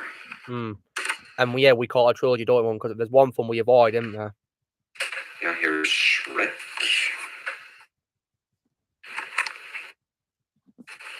Shrek 2. Shrek. Oh, why is this here? Oh, God. Why is this here? I hate that movie. One of the worst dreams movies of all time. And Shrek Forever After. The true end of a franchise. The true Shrek 3. Yeah. And guys, I don't plan to watch Shrek 5. If it ever happens, that is. Yeah, I'm retired from Shrek. Yeah. I'm not really sure. I'm not really sure if I want to watch Puss in Boots, but Last Wish either. Yeah, I saw the trailer and it looked like crap. I'm gonna retire from DreamWorks anyway one day, so. Yeah. Here's another DreamWorks trilogy. Kung Fu Panda. I love Kung Fu Panda. 3 movies. That is a proper trilogy. And the other trilogy, my favorite trilogy from DreamWorks. How to Train Your Dragon. Train Your Dragon. Another good trilogy. An amazing trilogy. The one is the text on that cover in Norwegian or English? They are in English. Oh really? Why? How come it's not in Norwegian? Because isn't How to Train Your Dragon a kids movie in Norway? Yes, they're called in Norway. They're called Dragedreneren. Okay. And are they in Norwegian and English in the dubbing for a movie that you can watch in? Oh, nice. Same goes with Kung Fu Panda and Shrek. I see. And did you order them on DVD, get a store or something? I bought it on a website on my computer. Oh, nice. Was it Amazon? Oh, it's called CDL. Oh, I see. Because I usually get DVDs on Amazon when I can't find it in my store. Also, watch Shrek Forever After, and Shrek the Third is called in Norway. It's called Shrek den tredje and Shrek Lykkelig alle sine dager. I see. Johnny Depp as Tony Stark. Interesting. I think he probably could fit, maybe. That would work. It could do, yeah. But it's hard to imagine anyone playing Stark better than Robert Downey Jr., to be honest. Well, I know something funny. What was he? What? One time I got RDJ, Johnny Depp, and James Franco mixed up. Really? Wow. Wow. Yeah, because honestly, they kind of look alike with their beards. I see what you mean. Yeah, they are quite similar. Yeah. I know I showed these movies yesterday with a picture, but just did it again. Jurassic Park. Yeah. I got to get them on as a collection one day, guys. I have mine right here. Oh, nice. Is that a steelbook? Yep. Nice. I have the first 3 movies on steelbooks, and they're the only steelbooks that I have. Steelbooks are so cool, aren't they? And I'm also wondering as well if there's anyone here who, when it comes to Kung Fu Panda, guys, does anyone here regard them as their top 3 DreamWorks movies of all time?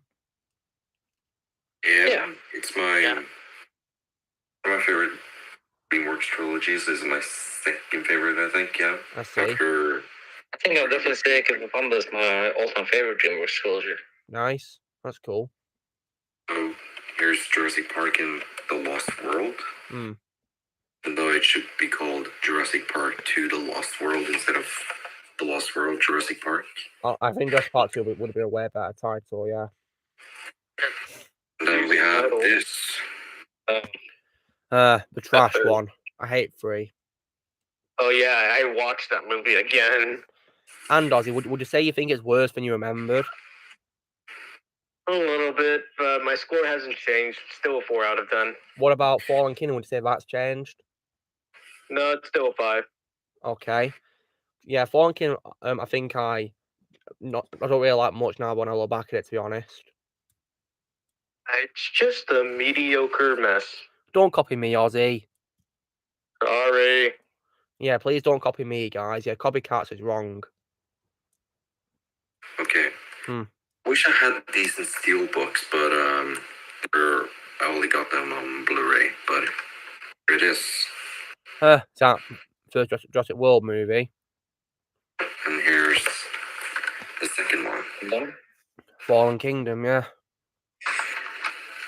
I'm gonna rewatch these movies probably tomorrow, and then I'm gonna like the first one at least. When I rewatch them all, I'm gonna watch Dominion.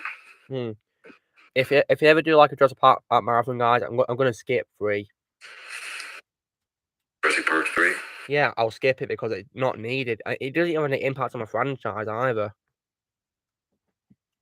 I know, right? Yeah. It's incredibly stupid. Like, just my advice is just don't watch it and go straight to Jurassic World. You won't miss a thing. I literally felt like I was about to yell "shut up" the whole time in the movie because I forgot the wife's name, but she was extremely annoying. Tell me about it. And I think the film also died when the T-Rex died into the movie. Early. The T-Rex died. Way too early. Minecraft Star Wars, goodness me. I give Jurassic Park 3 a 0 out of 10. Really? Well, I can't say Blazing Shadow, it's trash. I give it a 3 out of 10.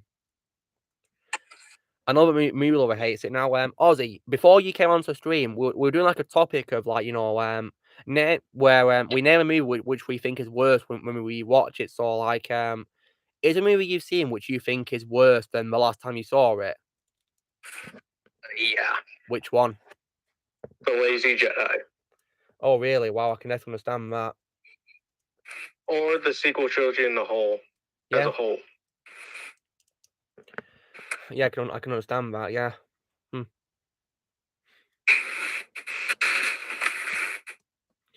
I think probably the only redeeming quality of Jurassic Park 3 is probably Alan Grant, really. Yeah, I think so too. I do also like how Don Davis, recreates some of John Williams' music tracks as well in the film. Although I feel like the music was nowhere near as iconic as John Williams' music. I pretty much just say that John Williams is the true composer of Jurassic Park. Of course he is, yeah. Is the composer of the third movie? I mean, it was fine, and then Michael Giacchino was actually not that bad. Yeah, he was good with his music in the World movies, yeah. Yeah, but then again, my favorite scores from him are The Incredibles. Yeah, he does great in that, and I do also love his music in Rogue One as well. Yes, and also the MCU Spider-Man movies. Yeah, and Doctor Strange he did as well. First one. And the Batman. Yeah, the Batman from this year, yeah, and I also as well thought his music in Ready Player One was also good as well. I've not seen Jurassic World Camp Cretaceous. Oh, that show? Yeah, I've not seen it. I'm not really interested, to be honest. Me, I think it's just for kids. I'm gonna check it out one day. I think it's just for kids or targeted towards kids. From the look of it, yeah. I'm not sure. I'm not really too interested in it. One they could probably do, guys, is that once Dominion's released, they could probably do like a new Lego Jurassic Park game. Oh, really? Yeah. Minecraft Toy Story? Oh my god. Wait, what about Toy Story? There's like a Minecraft horror game available. Oh, it's just a skin. It's just a skin. It's supposed to be Harrison Ford, though. That's the Solo movie's poster. Yeah, that's Alden Ehrenreich as Han Solo. Because in the Solo movie, Blaze, Harrison Ford didn't play Han. Incredibles as well. Oh God. I do also as well like Michael Giacchino's music in Mission Impossible 3 and 4 as well. Oh yeah. Very good music in my opinion, and yeah. So, and the Mund, what do you think of my Mission Impossible ranking? I like your ranking. I like your ranking as well. Did you know? I love when you trash talk the Mission Impossible. It's awful, isn't it? And let me guess, Daniel, were you also really happy when I talked about Philip Seymour Hoffman? Yeah, I was really happy. Oh, Luke, I actually saw that ranking today. And how was it? Yeah, it was great. Love how you crashed Mission Impossible 2. Well, it deserves it. In my opinion, it sucked. Just out of curiosity, what is your favorite action set piece out of every single Mission Impossible movie? Good question, really, because I mean, I might probably leave 2 out because it had any action at all, really. So, if I had to do a ranking for the first Mission Impossible movie, I'm pretty sure, for those who have seen it, it's the last 30 minutes with the train sequence. Yeah, that was epic. Yeah. Excluding the second one, the third one, I think my favorite would have to be when, maybe this might be cheating it a little bit, but it would be the highway sequence with all of the Tom Cruise running and Philip Seymour Hoffman being extracted by a team. That would be my favorite. That was cool. Ghost Protocol, without question, is the tower sequence in Dubai. Absolutely. That's my favorite stunt in the whole franchise.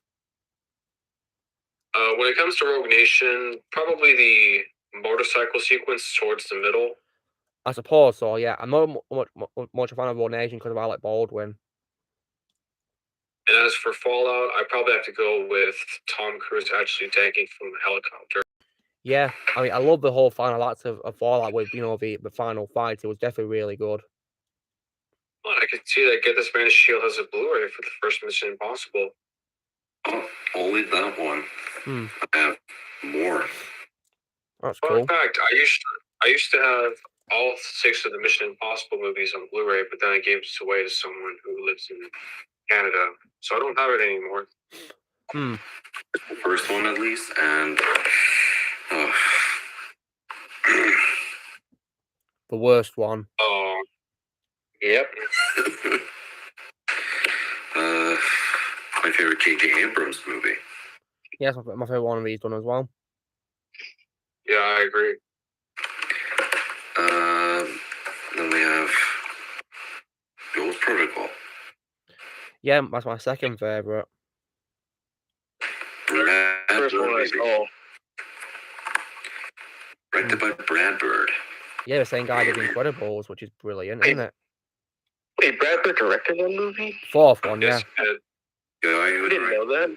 The guy who directed The Incredibles and Ratatouille directed this one. So yeah, that's brilliant. I didn't know that. And we have this. Well, until now. Rogue Nation. Yeah. Rogue Nation. That is a really good movie. And then we have this one. There it is. My favorite one, Fallout. I love Fallout. Fallout was great. That's my favorite of the franchise. Yeah, and in case you guys wondering, that's my second favorite role of Henry Cavill as well. Yeah, pretty much. Same here. Okay, are we going? Because he's going to be playing with me now. You play the game, Blaze. We'll hope you have fun, yeah? Yep, I'll be back in the after party. Alright, no worries. Yeah, they're getting a phone call. Hold on. Oh. So Daniel, I believe you had the honor of meeting your favorite YouTuber, didn't you? I did, yes. One of the benefits of living in California. Yeah. So how was Sean when you met him? At that place. Or how was when you met him? We went to a place that's in Burbank, California, near the headquarters of Cartoon Network, and we went to a really nice restaurant over there. He was actually a little bit more eccentric than I was expecting because he was always moving, his fingers were always tapping, and he was always on point with what he was saying. So he was very energetic. And like when you went up to him, what did you say to him? Did you say that you're Daniel Skinner, a fan of his channel? Yeah, not only that, but I also gave him a Blu-ray for the Goonies. Yeah, and did he recognize you from your support of him? He did, because I sent him a picture of me a couple of times. Like when I got out of seeing Morbius, I sent a picture of him with me in a Morbius emoji, not emoji, but an Instagram filter for Morbius. And I did the same thing with Venom. So he's seen my face. So it's not like he didn't recognize me, but maybe the one thing that took him a minute to recognize him was the fact that I was wearing a Dodgers shirt, because he is not really into sports at all that much. Yeah. And so yeah, it's cool that he recognized you, and that you got to meet him. That's pretty amazing. Yeah. Did you do the same thing with anyone else by any chance? What, meeting people? Yeah, meeting people that you've only met through online. Well, I mean, I've not met many YouTubers I know physically, but I've of course interviewed Jay, so that's one good thing, I guess. But it was virtually, but of course. Yeah, it would be nice if maybe he came over to England, you guys could like chat for like 30 minutes or something. Yeah, or if I went to America to meet him, that'd be pretty cool. Has he appeared in the stream at all, or no? Not today, no. He's probably busy. Alright, I understand. Yeah, I hope he's doing well. Is that what I think it is? What? It is. What is it? What's that? The Die Hard collection. Die Hard? Oh, nice. That's cool. Yeah, I've watched 4 of the movies now. I only own the first 4. I'm not buying the 5th movie. There's 2. Yeah, from Rennie Harlan. There's Die Hard with a Vengeance. My second favorite. It might be my best of the sequels. Then we have this. Yeah, I thought it was a little bit weaker. I think it's better than Die Hard 2, and certainly better than the 5th movie. And the unrated version, in my opinion, is way better than the theatrical version. I have no idea why this cover says Die Hard 4.0. It's a 4th one, that's why. It's a 4th one. Probably the unrated cut, because I heard in certain countries that are not the US, they titled the unrated cut of Live for Your Die Hard 4.0. So maybe that's the unrated cut that you're on. Well, that's good. Yeah, because unrated, in my opinion, is way better. And if the unrated cut didn't exist, then I would consider probably Die Hard to be a trilogy. Yeah. And the one, do you own the one that we all hate? He does. Oh God. Oh my God. It came in the collection. Yay. No. That's just sad right there. Well, I haven't seen it, but I do know it's bad. Yeah, I mean, Shadow, do you plan to watch it on your watch list soon? See how bad it is? Fortunately, yes. Well, good luck, because in my opinion, it's very bad. But I already know I'm going to hate it. Well, we'll see. I mean, when do you plan to watch it? Maybe on Monday. All right, no worries. James Corden, I barely know James Corden, I'm afraid. I barely know him. James Corden. I only know him for being Doctor Who as Craig, and that's it, really. I don't really know him anything else, really, to be honest. But yeah, so. If I didn't already show you guys, I do have the DVDs for the original Indiana Jones' Star Wars trilogy, as well as the bonus material. That's cool. Yeah, I own that exact same thing. Yeah. So you have. I have Star Wars, the Star Wars one. Yeah, the Star Wars one, not the Indiana Jones one. Okay. Because I got back in. Welcome back, Ozzy. And my stream's nearly over, like literally my last minute, but yeah, so because I own Indiana Jones on Blu-ray, 4 films on Blu-ray. I see what you mean. Yeah. Is that what I think it is, Ozzy? Yeah, I think they're the same ones. Except mine's silver, yours is gold. Yeah. Oh wow, that's cool. Yeah, same as me. Yeah. Indiana Jones right here. Oh, nice. I mean, mine's a Blu-ray. Mine is like a Blu-ray where it's basically, you know, like a foldable, you know, DVD case with 4 discs. For 4 movies, and it's like a bonus disc with like special features. So yeah. Anyway, guys, it's pretty much the end of the stream now. So yeah. So guys, that is 3 hours of stream. Yeah, that's the end of the stream. So yeah, it's been really fun chatting to you all as always, and yeah, that was really fun, weren't it?